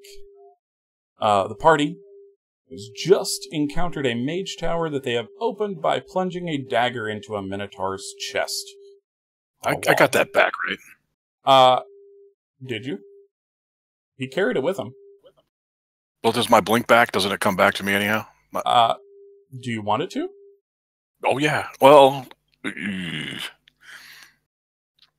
I figure we need to let this thing run. Well, the door's already open, right? The door is now completely open, yes. I'm afraid if I pull that out, this door is going to shut on us. Possibly. I will leave it there for now. Okay. All right. So are you all going inside? Oh, yes. Okay. So this doorway, it's rough, normal door sized. It's humanoid sized. And as you walk in, like from the outside, it is pitch black inside. There's no light that you can see coming from within. But as soon as you cross the threshold, you all see along the walls of this circular chamber these torches, these and they just flare up brightly as soon as you cross the threshold. And you are standing in a circular room, bigger than the outside of the tower would lead you to believe. Of course, it's bigger on the inside. And there are a set of very fine double stairs leading upwards in kind of like a spiraling helix pattern. And they go up out of sight. And along the walls, you see the same etchings that you saw on the outside. They look exactly the same. And Stitch, you notice that the Minotaur is currently holding the chain and still has your dagger sticking out of its chest. It's about 30 feet up at this point.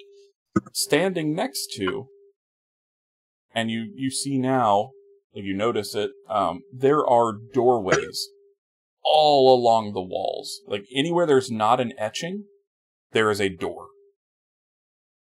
And they don't seem to have any visible stairs leading up to them. They're just floating doorways on the walls. Let's see here. The room is lavishly furnished. There are like couches that look very plush and comfortable in this fine purple like velvet material. You see easy chairs, a couple of what we would call beanbag chairs, kind of strewn along near a fireplace that rests along the back wall that is currently not burning, but it is there.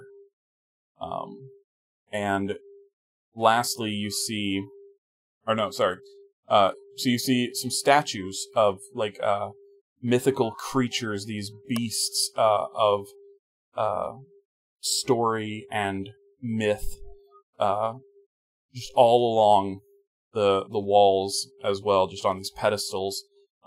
Some of them are freestanding and they're massive, and they're all ornately carved and beautiful with these like gold and silver filigrees detailed into them.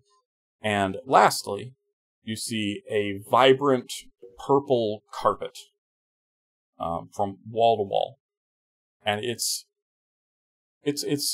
would be tacky, but the rest of the room kind of gives it a little more of like a plush feel rather than tacky. What would you like to do? Does my detect magic like hone in on anything in particular, or is it everything? The walls are definitely magical. The doors, some of them give off a magical aura. I don't know what school of magic the spell is, so I'm just going to tell you what it is. It's Arcane Lock. Probably would have encountered this at some point before. Some of the doors have Arcane Lock on them. The torches are magical. Again, something you would have seen before in Talim. These are ever-burning torches. The etchings are magical. And let's see, anything else?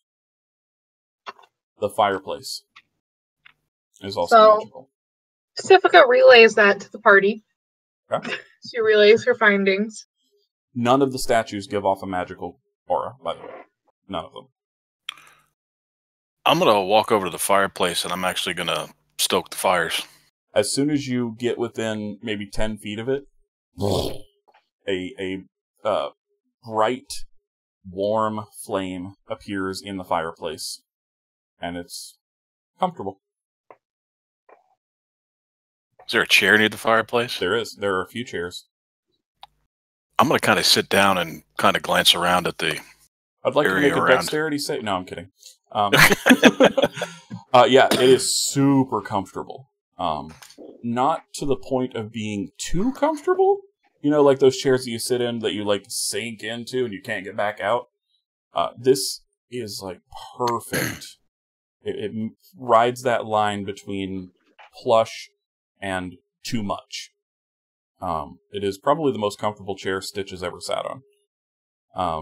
And you know, you look around and like this whole place is just immaculately decorated and beautiful. So where did this come from if it just kind of like popped up here? Would someone just like drop it here? This is your expertise, Ozzy. Clue us in. Yeah, I'm going to do another arcane check. All right. What are you trying to learn? Yes. Like, I'm trying to learn how not to die in it. Okay. Especially with wild magic. Like, I think I've realized my mistake here is that we're in a very magical building, and I am like dynamite. So, that's a 17. 17. Nothing in here seems threatening.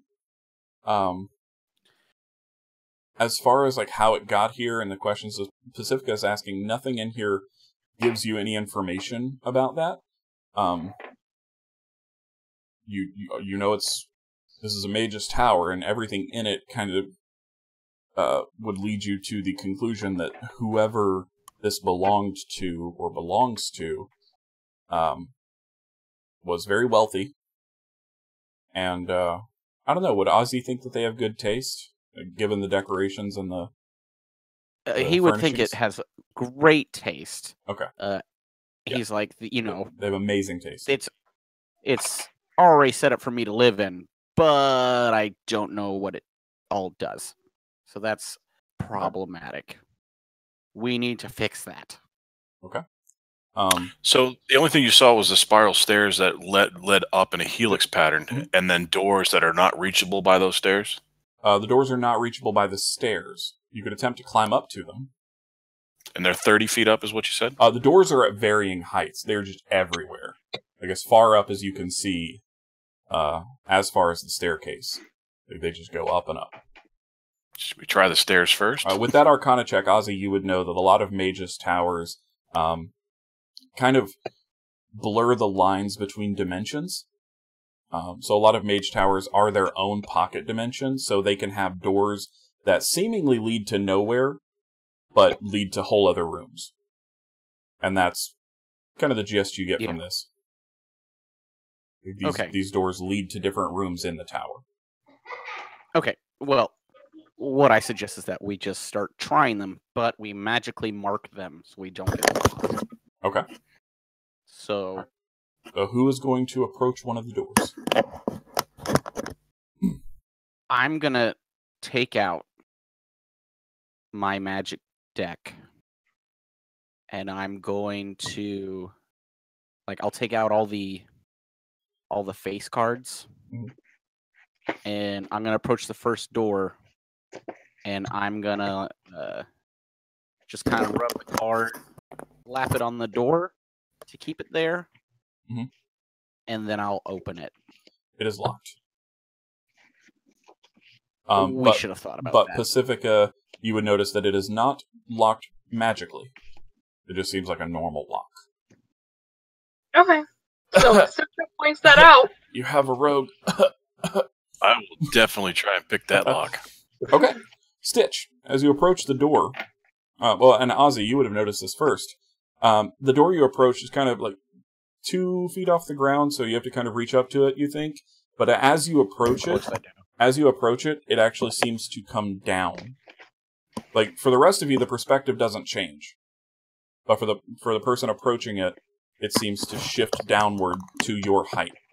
So Stitch, as you approach it, you notice the same thing. Like, it was up on the wall, and now it's kind of moving down. And you kind of step back, and it reverts. And then as you approach again, like, it comes back down. It wants me to open it. It seems that way. So, I will have you roll a lock-picking check.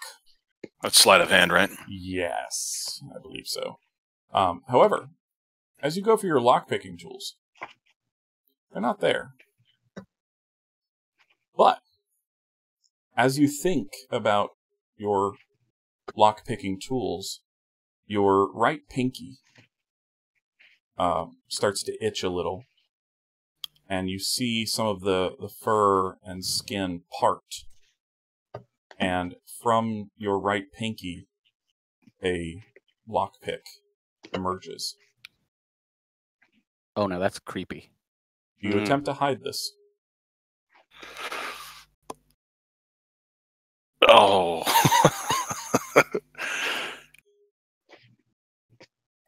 Can I just kind of gaff it off like it's an actual lockpick tool that I would normally have and not protruding from my hand?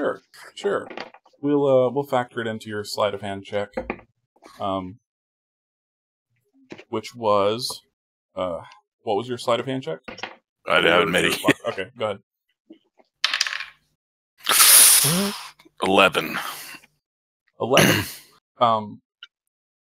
It takes you a little bit, but being a practiced rogue, you actually haven't picked a lock in a little while.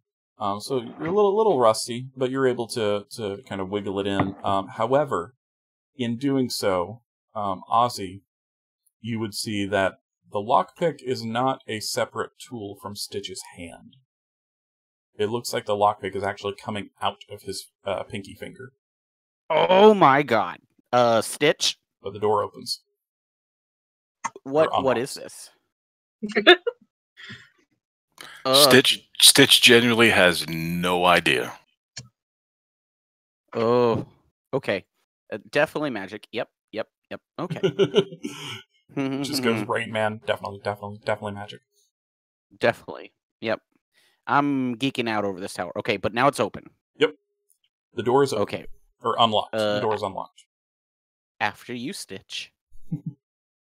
I'll obviously do the standard check for traps. Make sure Okay. there's nothing. Make an investigation check, please. You're checking the door? The frame of the door? I'm checking. The frame of the door. Okay. You said investigation, right? Yeah. And before you do that, I cast guidance. You can roll a d4 if you want. Nice. Good thing, because that was a. What? That was a natural 1. Oh. That's still a 4, though. A total of 4. Well, I haven't rolled his. D4 okay. yet. All right, go ahead. And that was a 4, so that's 8. Okay. The room is not trapped. The door is not trapped. As you step in, since you are the first to enter, Stitch, what does Stitch's ideal bedroom look like? Oh, it would be a lot of a dark red room with a lot of. Just the furnishings. Oh, it'd just be a lot of red, oversized stuffed furniture. Mm-hmm. Kind of a darkly lit room with maybe a candle here or there. Okay. Maybe some incense burning. Mm-hmm. And it scratching basically post in the corner. Scratching posts, and imagine a giant pet bed. Nice. That is what you see. Outstanding. That is what Ozzy sees as you kind of peek around the corner. You see a bedroom that looks like it was specifically designed for your compatriot.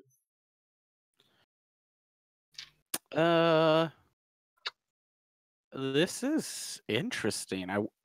Okay. It's snap. This thing is touching our minds.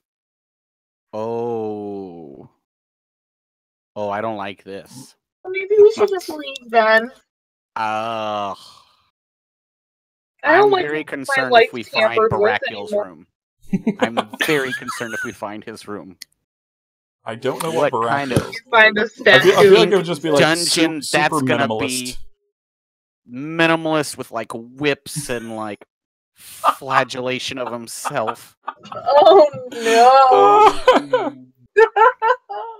I'm gonna make a running dive onto the bed in the room. It is incredibly comfortable. You feel like you could sleep here for days. Nothing magical. Not magically induced sleep. You just feel really, really comfortable. That's nice. Wow. What is everyone else doing? Pacifica, Yannick, what are you guys doing? Pacifica's kind of hanging back, maybe peering into the room. Okay. Just not going in. Right. But it's just kind of watching cautiously. Okay. So he just kind of walked up to the wall and a door lowered to his level. Yeah. I walk to the opposite side of the room and I just walk up to the wall. Are you focusing on a door? Yep. Okay. The door you are focusing on, probably about 15 feet high, slowly slides down as you approach it. Until it reaches regular door height. Try the door. It is unlocked. So you open it. Open it. What you see is an incredibly well-furnished kitchen. There are gleaming pots and pans hanging off of walls, cabinets stuffed with dishes, and you see another door kind of in the back that would, in a regular kitchen, it would probably be a larder. And you see some, a couple of casks kind of set against the wall that have been tapped. And you actually see a wine glass sitting on a counter with that looks about half finished.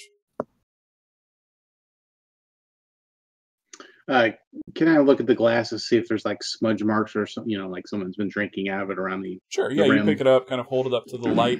Yeah, it does look like someone's been drinking out of it. Mm-hmm. I back out of the kitchen. But there is a small circle of dust along the rim. Like you see the smudge marks, and they're much more obvious than they would normally be because of the very thin film of dust along the glass. Nothing else in here is touched by dust but this glass. I smell the wine. Does it smell like it's gone? Like it's No. turned to vinegar? No, surprisingly. I walk out and I show it to Ozzy. This is interesting. Ooh. I Smells like nice. Smells nice. it. Of course, this does nothing for you. Yeah, I put my nose in it. get some floral notes. A hint of elderberry. Ooh, that's interesting. I don't fucking know wine. I don't know anything about wine. Oh my! Clearly, It smells nice. Whatever. I love it. Okay, Smells like schnozberries. Yeah. I'm Tastes like gonna search for my room. Okay, so you pick a door. Yes, I just pick a door. Pacifica, have you And I pointed think out the real ones that are locked magically? Yeah. Are you picking a magically locked door or a regular locked door? Or a regular door? Ooh, I'm picking a regular door, an Okay. open door. Okay, so you're walking towards one of the doors. Again, it shifts downward. It is locked. Stitch.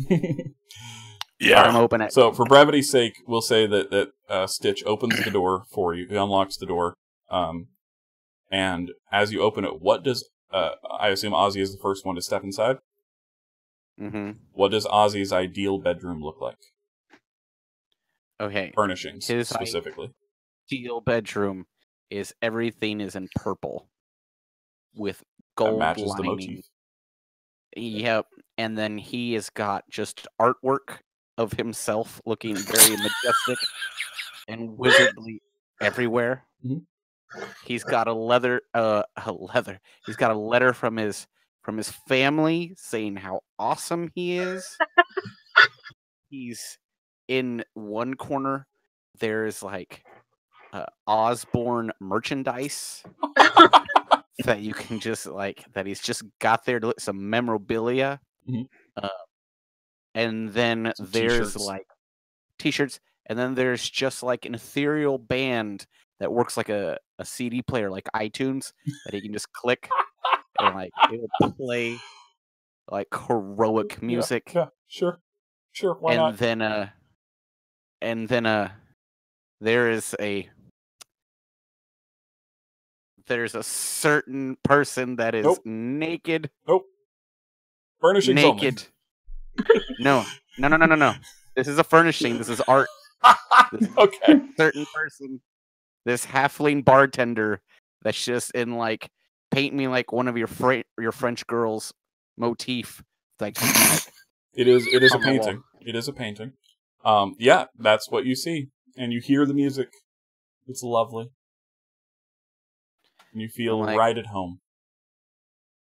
this feels so good. As I'm lucky quite can- concerned someone is going to eat our brains.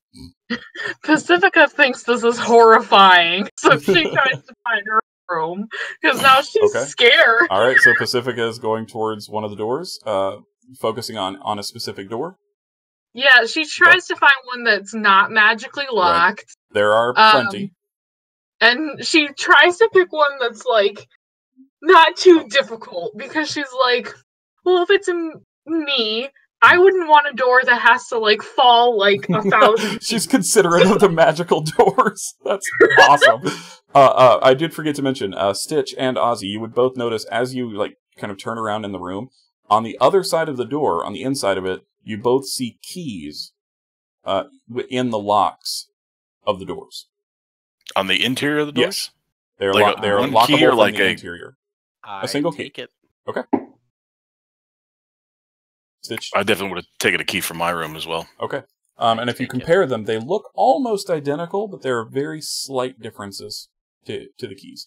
Pacifica, as you approach one of the doors, it is locked. And again, for brevity's sake, we'll say that you call Stitch over. And Stitch, once again, using his skills. Well, first of all, do either of you try your key in that door? Oh, of course. It does not work. Oh, well. For either of us? still. Nope. It seems like each door has a different key. So the door. Just for go ahead. Am I still using the pinky lock for this whole thing? Yep. The pinky. Yep. Okay. Yep. That's all you got. So Stitch unlocks your door, Pacifica, and as you walk in, what does Pacifica's ideal bedroom look like? So all the furniture would be like Baroque style furniture, and like the bed would have like a princess canopy, and everything would be blue and white. There'd be a lot of like seashells, like all over the place. Like she Mod Podge seashells to everything. Like a really big vanity with seashells all over. And a big plush dog bed for Bjorn. Which he immediately runs to. And she kind of like, and there's probably like a closet where you can see like pretty dresses in it. Much prettier than the one that she has. And she just kind of like stands outside for a moment and slowly goes inside. Okay. You would also see a key sticking out of the interior of the lock. You can choose to take it if you wish. Yeah, she does it is a beautiful room. It's everything that you could want in a bedroom. The bed looks incredibly comfortable. The furnishings are exactly how you would have designed them. Yeah. Yannick, are you also attempting to find a room for you? Find your room. Yeah. Okay. Yeah, Again, for brevity's sake, just go ahead and describe what your ideal bedroom looks like. Well, as he goes in there, Stitch hears him say, "If there's any crown molding, I'm just going to lose it." Okay, and I go in. No crown molding. Yes. Okay, good open concept and a lot of breezeway. Wooden floors, none of that carpet. If there's carpet, that's wrong. Furnishings are nice and modern. He likes modern for whatever modern is at this time. But there's also a sitting room for a shrine. Goes in, huge closet for all of his shovels, which he doesn't have anymore. But he'll get some more. There are a number of very fine shovels in the closet. He just, if you're looking, he just kneels and he's just got his arms raised like this in a silent, like, yes. And I go and look for my key. It is hanging out of the lock, same as everyone else. And again, comparing these keys, they're all almost identical, just very slight differences, just enough to where they won't work in one another's doors.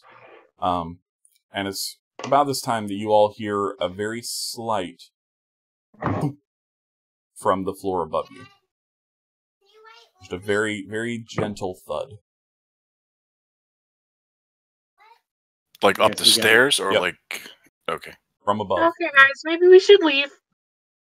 Ah, come on. This place is paradise. What could go But wrong? we're breaking and entering right now.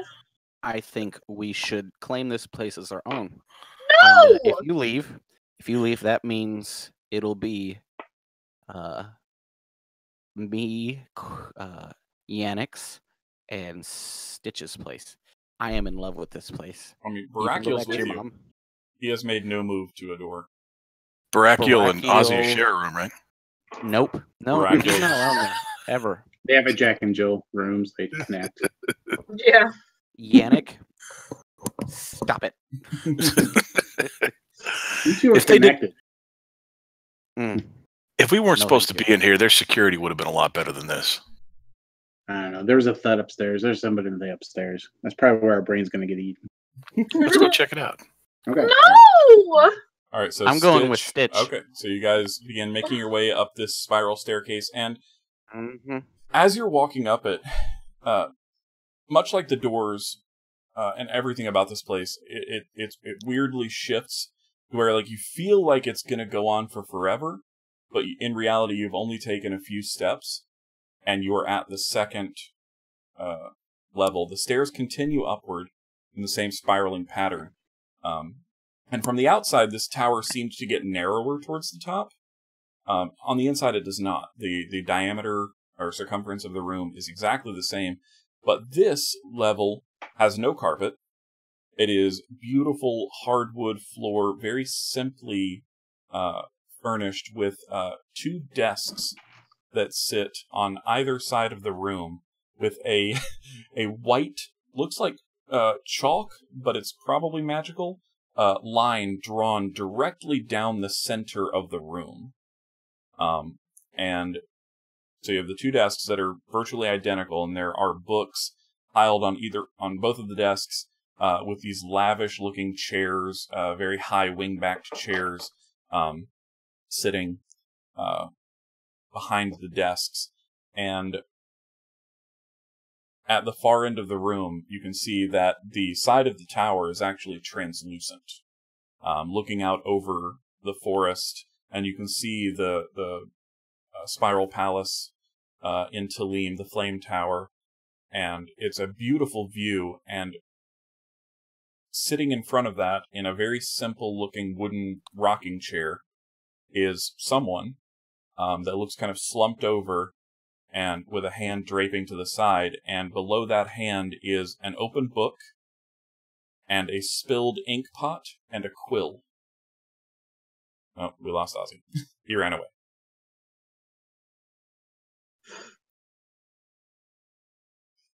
Is he doing calisthenics? I don't know what he's doing. We were wondering if you were doing yoga. No, I had to. My fan, I just realized, it was sucking all the air up. Oh, nice. That's always fun. Oh. So, quick recap. You guys see a wooden rocking chair, someone sitting in the chair, slumped over, with a discarded book at their feet, and a spilled ink pot, and a quill that looks to have fallen to the floor as well. You gather the book was probably the thud you heard. Does this person look dead or asleep? You cannot... I mean, you're still relatively far away from them at this point, unless you're moving closer.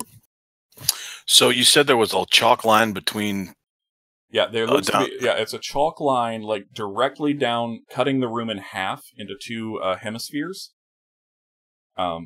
with a desk on either side, and this rocking chair actually looks to be perfectly placed to straddle both line, or to straddle the line, so it's sitting over the chalk line.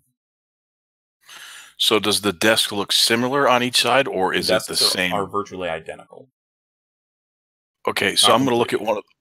Not completely? Right. Okay, so it's not like a mirror image we're seeing here. Yeah. Yeah, there are like minor differences on both sides. Okay. Do you so approach I picture like one of the desks? Yeah, I'll take a look at some of the volumes you have there on the desk. Okay, as you approach the desk on the left, you actually see a nameplate on the top of the desk, and it says, Umatis the Unopposed. Umatis. And the books that are sitting on the desk are not labeled, and if you pick them up and start thumbing through them, the pages appear blank. There are no drawers to the desk. It looks to simply be like a writing desk, but just very well made, well crafted, very sturdy desk. Okay. Matis. Ozzy. Or, well, actually, everybody. Roll a history check.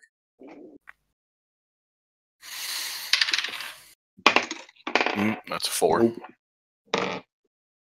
Wait, 7 plus guidance. 21. 21, nice. 8. You know all about this. 6. What? 6. Oh. So yeah, surprisingly, Pacifica, the druid who has been sequestered for a good portion of her life, remembers the most about the name Umatis. Umatis was a mage from long ago, probably 300 years ago that was widely renowned from a time when wizards and sorcerers created spells and named them after themselves, and they had names like Umatis, the Unopposed. They gave themselves these monikers to be known by. And Umatis, in his later years, actually befriended his most hated rival, Skellywick the Supreme. And the two of them traveled from world to world, conducting research and magical experiments. Well, Pacifica refreshes the party on this information. Okay. Do either of you check out the other desk? Yeah, I'm assuming it'll say Skellywick. Indeed it does. It says Skellywick the Supreme. That's an awful name. Are you all attempting to be quiet, or are you like just rummaging around? Fuck it. Rummaging around. Okay. So as Pacifica says, that's an awful name. From the chair, you hear, That's a matter of opinion. Pacifica jumps and she's figure like, kind "Oh, of- I'm so sorry." Figure kind of shifts the chair around. If you've ever seen like a really, really old person try to like move a chair that doesn't have wheels, they move it like a couple inches at a time, and it takes him a minute, but he eventually turns it around. And what you see before you is for lack of better phraseology, an old as fuck dude. Looks to be human, but he is old as shit. Just deep set wrinkles and shock white hair, very traditional wizard look to him, and a long white beard that kind of looks like it has ink stains in it. And as he turns around, "Do I know you?" I send message to Stitch and I say, "Oh, we need to kill him." Fuck. Do I get that? Pacifica's gonna talk to the old man. Well, they're trying to plot how to kill him. No. No Does talking. does he seem senile? Make an insight check. Let's see. That's a 21. 21. He definitely doesn't seem threatening. He's just like he's kind of muttering to himself, and he's doing that thing that especially old men do for some reason, where he's constantly wetting his lips. Oh. So I look at him, I say, Skellywick, it's Stitch. Stitch? Stitch, You is don't that remember? you? That's me. Wait, I don't know a Stitch. Oh, Do come I? on, it's been years. I don't know. I'll have to look in one of my books to see if there's a Stitch. You know, they don't categorize books like they used to. Me and Umatis, we had our own system. We called it the Dewey dirigible system. That's not right. Where is old Umatis, by the way? Umatis is not here anymore, unfortunately, or fortunately, depending on the day of the week. He passed away a few months ago. I think it was a few months ago at this time. And I've been trying to get him home. What? He's still here? And you see in his lap, he is holding an urn, like just kind of cradled in one arm. He is here. He's definitely here. Well, what you writing there, by the way? I saw you made a little of a mess here with this inkwell. I was trying to figure out where I went wrong. This is not Umatis's home. This is not where he was from, and I, for the life of me, can't remember where he was from. 300 years is a long time, you know. And I'll pick up the Oh, book yes, I and know. I'll kind of rifle through the book real I believe quick. you would. You'll rifle through the book? It looks blank. It appears blank. So he hasn't wrote shit in it. You won't be able to read that, my boy. You are not the owner of the tower. I am sole proprietor. You could own it. Are you a wizard, perchance? No. Not per se. He's not, but Are I you a am. sorcerer? Yes. As long as you're not one of those God's damned warlocks. That I am not. Oh, thank the gods. I hate warlocks. Stealing power, not working for it. You, boy, you are a sorcerer? Yes. So you came by your power honestly, at least. Family's important. Absolutely is. You're absolutely right. You won't mind if I ask for a bit of proof. Oh, no. If you could just You clean want my proof? beard for me. Prestidigitation. I believe everyone knows that spell. I do know prestidigitation, and I have my cards flutter like butterflies. They clean his face I have not and make seen him that before. smell like lavender. Oh, I smell lovely. Mm-hmm. Oh, boy. You, strong-looking one. What do you do? Looking at Yannick. Oh, me. Yes. I serve a higher power. I am no warlock. It is through faith. I've never really understood that sort of thing. I've met gods, and for the most part, I find them pretentious pricks. It happens. But to each their own. Gods know True I've enough. been around long enough to Yeah. keep an open mind. You all seem like a competent lot.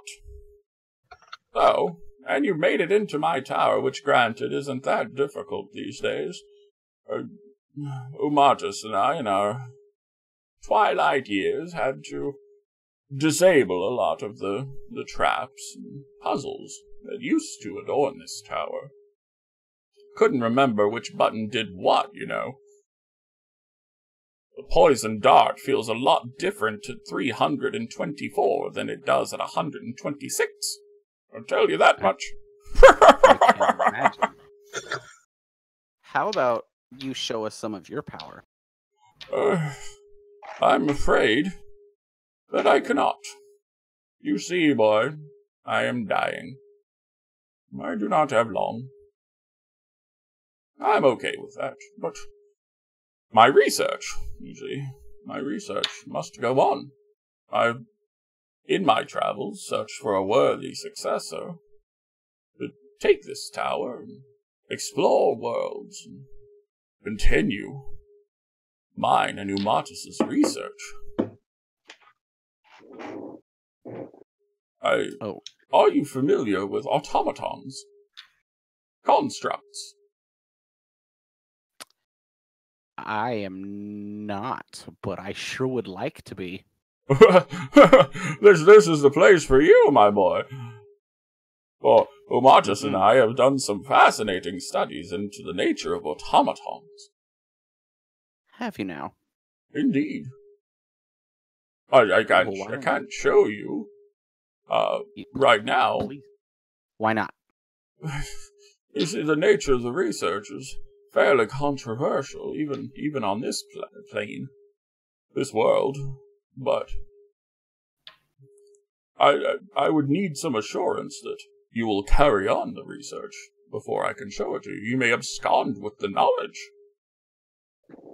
What kind of reassurance could I give you? Oh, well. And he kind of very awkwardly raises a hand, and you see a spark of arcane energy, and he, oh, God damn it. And he tries again, and then you hear him mutter an incantation, and a scroll appears in his hand. Oh, got it. Oh, no, that's a recipe for bread. And tries again. Oh, that's the one.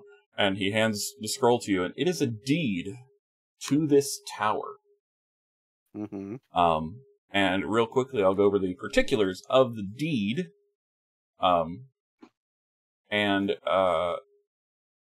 essence, let me find. Oh yeah.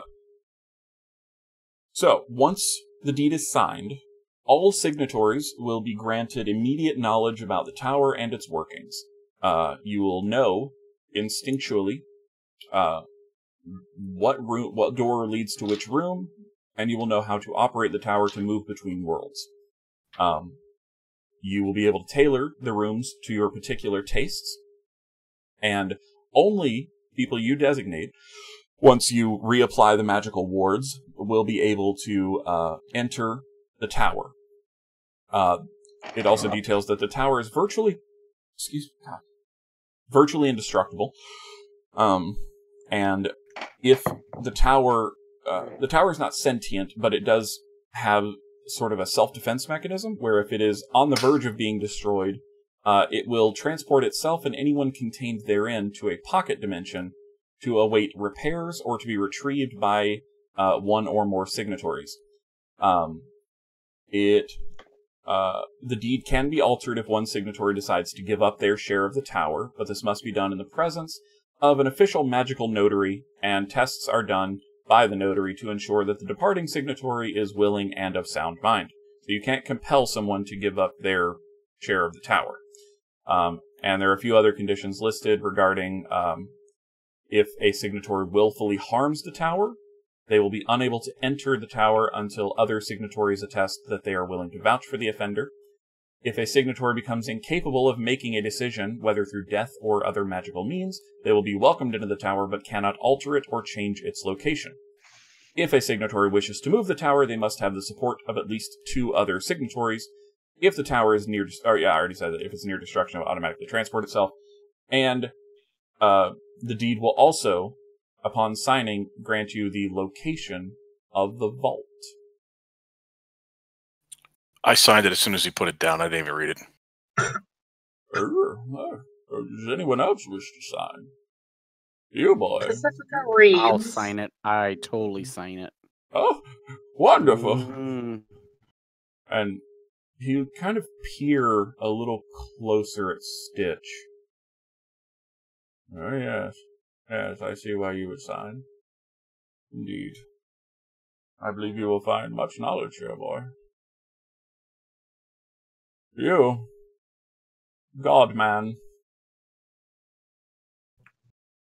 I look over it. Can I make a, just make an insight check on it to see? I mean, I'm not trained in the law, but I'll make an insight check on it to see if there's any like hidden meaning. Or... Yeah, you're familiar with like military doublespeak at the very least. Oh yeah. Dirty 20. Nice. And Pacifica, what are you doing? You're also reading it? Yeah, she's reading it. You want to make an insight check as well? Yes, please. How about? I'm actually going to use my forgery skills, and I'm going to sign Hannah to it. I'm sorry. Pacifica. I'm drawing Pacifica to it. Okay. I will ask you this. Yeah. Because you're in full view of everyone, so I will ask you to make number 1 a sleight of hand check. Actually, I've already signed her name when I signed mine while everybody was kind of reading. Then you will not have disadvantage. That's a sleight of hand check. Yep. That's an 18. 18. Okay, and now I would like you to roll... well, no, that we can... Yeah, sure. As soon as you sign it, the ink disappears. It's a beautiful forgery, but the ink disappears. Damn it. I kind of look, I'm go... No one seems to have noticed. It was a beautiful signature, though. You perfectly recreated it. So Pacifica, what was your roll? Pacifica rolled a 19 for insight. Okay, so you and Yannick kind of together pour over the contents of this deed. And while it is magically binding, it does have provisions in there for if you wish to vacate your share of the tower. Again, all it requires is that a magical notary be present so that there's no foul play. You're free to own a share of the tower, but never actually set foot inside of it. There's nothing bad attached to it. Like this is according to this deed, it is exactly as it seems. So as soon as Pacifica kind of crosses the bit about like you're not like bound to the tower, essentially, that's where she's just like, okay, give me the quill. A shaky old mottled hand reaches it out to you. Thank you. And scribes her real signature. It stays. And Yannick? And I'm no curse, nothing bad. It's straightforward legalese. Just a crazy old coot who needs to offload his tower. Excellent. Oh, sorry, that was one thing I missed in the deed. Just part of it. If all signatories perish and are no longer able to maintain the tower, it will immediately appear to crumble, but it will in fact transport itself to its pocket dimension until someone retrieves it. Okay. So it's a good thing you didn't kill this dude. Yep. Does it say anything in there about, like, if we were all to die, how, like, inheritance would work? There's a provision for benefactors. Okay. Kind of like a life insurance policy, like you name your beneficiary. That was the word, not benefactor, beneficiary. So yeah, if you were to either give up your share to this beneficiary or you were to die, it would go to that person you list, and their signature is also required. Okay. You can list them for now, but they will need to sign eventually. I'll put Gormer's name on there. Okay. Barakiel also signs. Pacifica actually writes her beneficiary, like... Bjorn. No, actually she writes, like, any future, like, it basically writes future next of kin. Okay. Yeah. Okay. To be determined. Yeah, children, significant other, etc. Okay. Yeah, as soon as you all sign, you all feel not a bad feeling. It's just like this little pulse in the back of your brain that denotes a magically sealed contract. And Skellywick is ecstatic. Like he's just kind of bouncing in his chair. Someone to continue my research. This is a grand day. I expect you'll want to rearrange the furniture. Provide a little more for yourselves. Do you all like each other? We're friends. Oh, absolutely. Wonderful. Any rivalries between you? Well, Barakiel and Ozzy got a thing. Oh, well then I'll leave the chalk line. One of you can have one side, one can have the other. That's how Amatis and I did it, you see. Like a little kid, like two brothers in their room would divide it with a line. That's what they did. Fantastic. Now you may read any of the books contained herein. We have a vast library of collected works, some written by myself, of course, some written by Umatas. Chicken scratch, really. But you can read them, they're upstairs. Can I read the book he dropped? Can I revisit that? You can.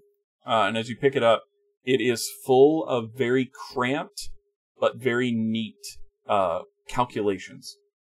Like he was trying to figure out mathematically, he was trying to mathematically probe his own memory to remember where Umatis was from. because he could not recall.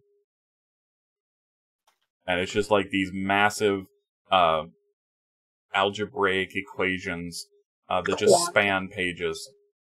Oh my god. Like Goodwill Hunting type shit. Yeah. Yeah. It's crazy. And it actually kind of trails off at the end where he apparently fell asleep in the middle of writing, as these very elderly tend to do. I'm gonna look at Yannick and be like, "Hey, this dude looks like he's on his last leg. Is there anything you could do to make him a little bit more comfortable for his short time left, I guess, here on this plane?" Well, I get down and I just say, "Be calm. Just look into my eyes." Right. So I just look. I'll make an insight check just to see if he looks. Well, or I can do a medicine check. It's the same. So 25. What are you trying to find out? Medicine check just to see. I mean, if it's something I could even potentially heal, or if it's just old age. It's eventually going to. Yeah, it's super old age. He said 300 and some years. Right. Can I determine how long he has? I mean, is there any? At best, a couple of days. But given his excitability, he might not last to the end of this conversation. Well, I'll take his friend out of his. I'll take it. You want me to take your friend out of your lab? I can find a resting place for him. Well, where was his favorite spot? He liked the forest. To be perfectly frank, I had given up trying to find his home. I was on my way down to bury him in this forest. It seems as nice as any other. Do you he trust liked me? The woods. Do you trust me? I just met you, but you seem a decent sort. This is kind of my purview. Let me take care of this for you. Kind of mutters at you. Nods. I'll take the urn and Pacifica. Is there a place in the woods nearby that is not sacred, but someplace that I could bury this peacefully? Oh, there's plenty of places. I'm sure we can find like a nice little grove. I would like to accompany you if you don't mind. Okay. You, big boy. Would you mind carrying an old man to see his one friend off to the afterlife? And Brachial kind of stiffly picks him up. And it's just like holding him like someone who doesn't know how to hold a baby. He just very awkwardly. Yeah, it's very awkward. It's been a long time since I've been picked up.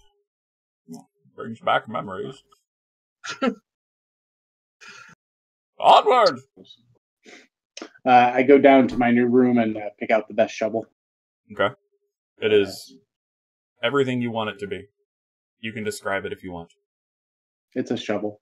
The Swiss Army shovel! So we'll go out and find a nice clearing in the woods, and it doesn't have to be a big hole, big grave, and I'll dig one, and I'll take off my gloves as I do it, and I'll say some prayers over it after I'm done. Put the urn in. I said, "Do you want to say anything?" Marchers, you were always a squirrely son of a bitch. I hated you. But, though you were an asshole, you were my only friend. I shall miss you for the next 15 minutes, and then I shall join you. 15 minutes? Do you mind burying me here as well? I'm already plotted it out in my mind. That's creepy. But, but forward thinking. I like it. I It. try. I will leave you with this. When traveling between worlds, it takes a lot out of you. Trust me, I know. I couldn't manage it again if I tried. But you all seem strapping. I'm sure that you can figure it out. Travel.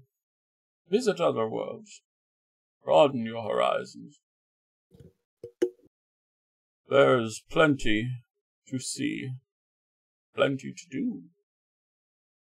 And regarding my research, please, keep it going. I long for a world where people need no longer slave away, whether through magical or mundane means, to make a living. Imagine a world where a machine harvests your crops, does your laundry, brushes your hair, cleans your beard. You would be free to pursue anything you desire, free from the drudgery of work. Magic users could dedicate themselves solely to the pursuit of knowledge, rather than focusing on defending cities or learning how to clean dirt off one's trousers. Promise me. Please.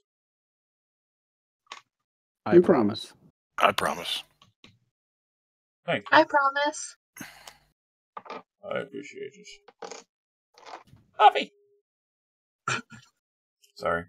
Every time I see your dog, and dog! So he will kind of ask Barakiel to put him down. And he'll just sit next to the small grave mound. And you see him snapping his fingers very weakly, and small arcane sparks coming out of him. Damn it, one last time. And he finally gets a good snap, and you see some flowers bloom on top of the burial mound. The fool always liked flowers. And he kind of leans over and places his head near the burial mound and closes his eyes. And Yannick, being a cleric, would see the life expire in this very tired, very old wizard.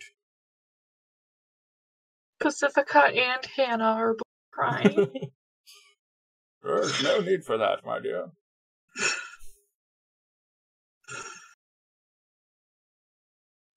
You all have a magic tower.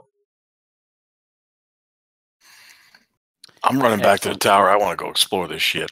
I want to see what this thing can do. Let's bury him first. Just leave it. I'm gone. After all that. I expect Ozzy, you coming with me? Let's go check this thing out. Yep. I'm So staying to Yannick bury him. and Barakiel begin digging the grave. It doesn't take much. The ground is very soft. But you dig it deep enough to where no animals can kind of root in there. And even as you're digging the grave, you notice that his form is beginning to kind of condense. It's not fading away necessarily. It just seems to be getting smaller. And eventually he's about the size of a halfling by the time you finished digging the grave. And you place his body inside, cover it up. Do you leave any sort of marker? I will, but I also cast as a ritual gentle repose. Yes, very nice. For 10 days, it's protected from decay and can't become undead. It could technically be, extended time to be raised dead, but I'm not planning on that. I don't think it could be raised. But then we'll bury it, and I'll take the shovel, and I'll bury it in the ground as deep as I can. Okay. And I'll have Brannick and me, we'll both just kind of leverage it down with the other shovel, I guess, and just leave it there and say thank you. Better go back to that tower before they blow it up. Pacifica quickly uses create water to water the flowers. Okay. And Oh, they're blooming rapidly, and it is a beautiful bouquet, and it actually, with the water, begins to spread faster than what it would be natural to the other grave mound. So there are just a small canopy of flowers covering both graves. And it seems appropriate. And so you guys go back to the tower. Point of order, Stitch. Did you ever retrieve your dagger? Did you ever will it back to you? Once we're back inside, I'll get it back to me. Do you wait for everyone else to come in? Yeah, I'll wait for everybody to return. All right, good. You do notice, or I think I said before, like you saw the etchings, and you see the Minotaur with your dagger still in it on the inside. So it seems like this works both ways. Your dagger appears at your belt, and the door slams closed. And you are all within this magical tower of wonderment. What would you like to do? What does this puppy do? Where is there any? Because we inherently know now everything that's in this tower. So first thing, you know that it has the ability to move between worlds, and that is exactly what it sounds like. Inherently, you have vague notions of. For us, it would be considered other planets, other solar systems, but for you guys, it would just be other worlds. That are, some of them are similar to this one, some of them are vastly different. This device requires at least 2 people to move between worlds, which is why the deed requires that more than one signatory be present. So it needs at least 2 people to move it properly. And you gather this may be why Skelliwick ended up where he did, because he was attempting to move it by himself. And it didn't go so well. He ended up not where he wanted to be. So, you know that it can move between worlds. You know the location of every room in it, and there are hundreds. Pretty much anything you could think of, just about, this place has a room for. There is an alchemical lab. There is an herbal laboratory. There is the lab where Skelliwick did the majority of his research on constructs and automatons. There's the kitchen. There's the larder. There's the wine cellar. There is the tap room. There is, because Yannick is now a signatory, there is a room solely dedicated to prayer. Because Barakiel is part of the signatories, there is a room for him, also dedicated solely to prayer. There are just hundreds of rooms, and you would also know the exact location of the vault that he spoke of. Oh, the vault sounds interesting. Vault. All right, so you all head towards the door you know to lead to the vault. It magically descends. It's one of the ones with an arcane lock on it, but as you approach, the lock is dispelled. And you're just able to open the door and enter. And what you see before you, the ever-burning torches on the inside of this room flare up, and this room is huge. It's almost on its own the size of a small house. And it is filled with meticulously stacked gold bars, silver bars, platinum bars, and you see the regular denominations of currency that you would know, and you also see other denominations. You see these small, they look like slips of paper, but they're different colors. Some of them are green slips of paper. Some of them are kind of a purplish orange. You see what would possibly pass for gold here, but they're cut into like a crescent shape, and have different sigils emblazoned upon them. You see just coins and scraps of paper, different stamped gold, just all along here, and they are all labeled with different names. above, like, and because it's like all subdivided into the worlds that they have visited and the currencies thereof. Just looking at the gold and the platinum here for this world, you would wager that there's probably the equivalent of around 500,000 gold. And the other stacks of currencies are just as high. You have a massive fortune at your hands. He just gave this to us? Old people, what are you gonna do? Didn't have any kids. And this he didn't is have a cat. great. I've never had more than 50 gold in my entire life. Well, here's to us. Yes. Here's to us. Not just me, to us. At this point, like, even Barakiel is looking around just with this look of awe on his face. Like, Barakiel's not a materialistic guy, but this is a lot of money. Just holy fuck. I'm gonna Scrooge McDuck this pile of gold. You dive onto a pile of gold bars. You take 3 points of bludgeoning damage. Yeah, but you don't care. But you don't care. It always bothered me about that. Like, it's a pile of gold coins. Just solid. You build a throne out of them. This is Fort Kickass. Yeah, you can build a fort out of the gold and platinum bars. Alright. So, real quick, with this money,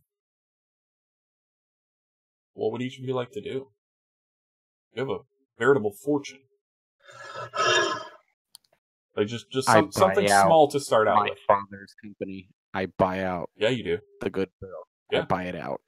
Fucking I buy it out. Your dad works for you now. And I rename it Ozzy's Magical Elixir Wine. That's an awful name, but okay. Yep. Omu. I pull an Amazon. I pull a Jeff Bezos, and I'm just terrible. All right. And I cut out workers because of the automatons. I put so much money into research, and I go to a completely automaton workforce. All right. Making that wine. Living Skellywick Stream. Pacifica, what do you do with your money? Pacifica saves a lot of it. She doesn't, leave it in the vault, but she does give a hefty amount to her mother. Okay. For use for the druids and to help them with whatever they may need to expand, to grow, food, whatever. And in that time, she probably does take the time to finally tell her mom what did happen to her. Okay. And just like fess up, essentially. Okay. She gets a Bjorn a girlfriend.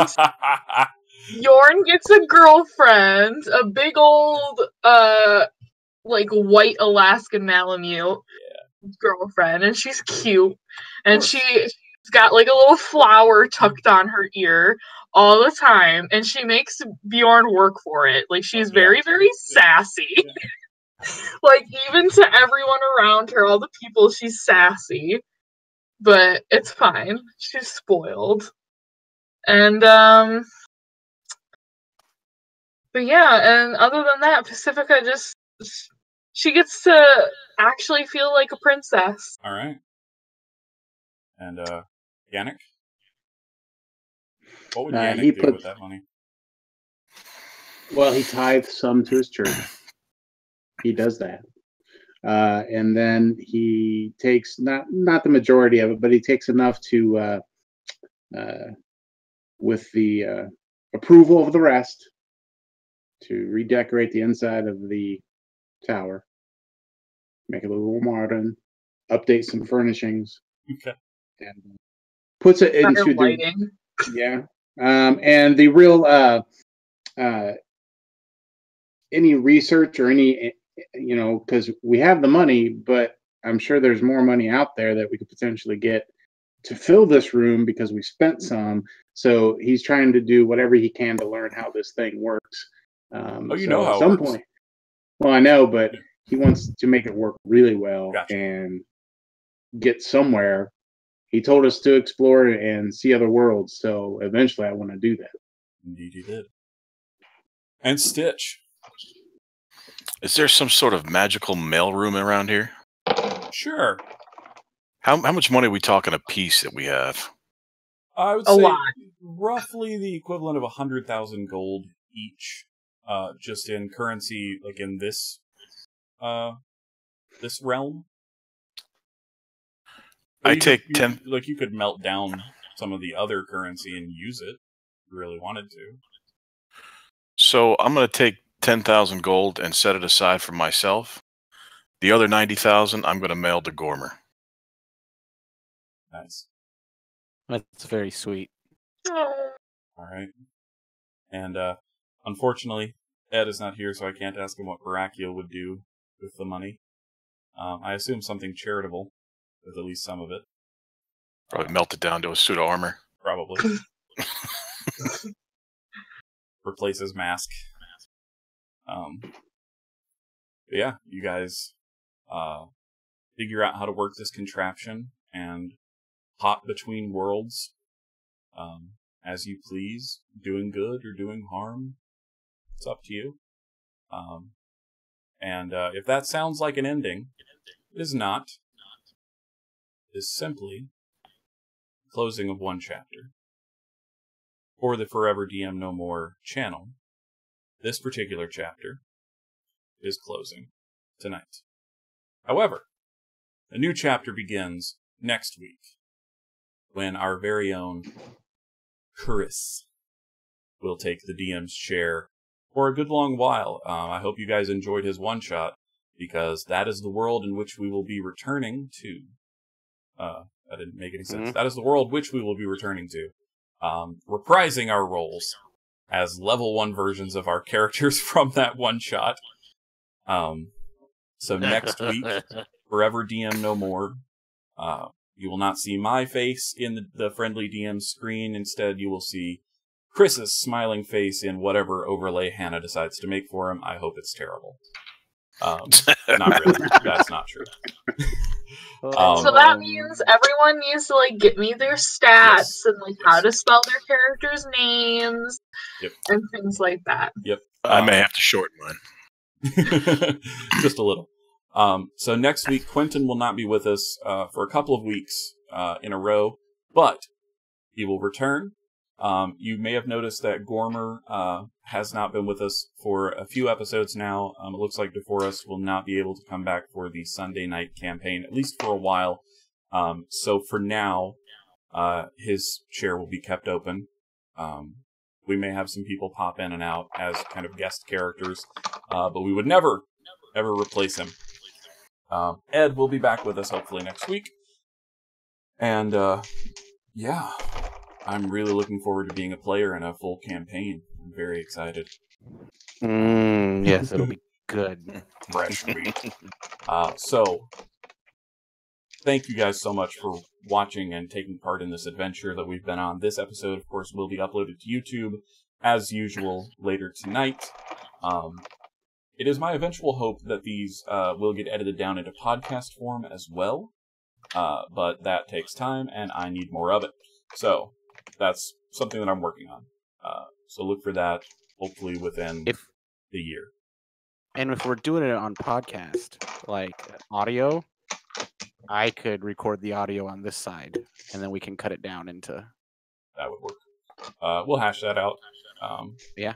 But, yeah, once again, thank you guys so much for sticking with us, and be sure to tune in next week for the beginning of a new campaign with Chris as our DM, and for our Waterdeep Dragon Heist giveaway.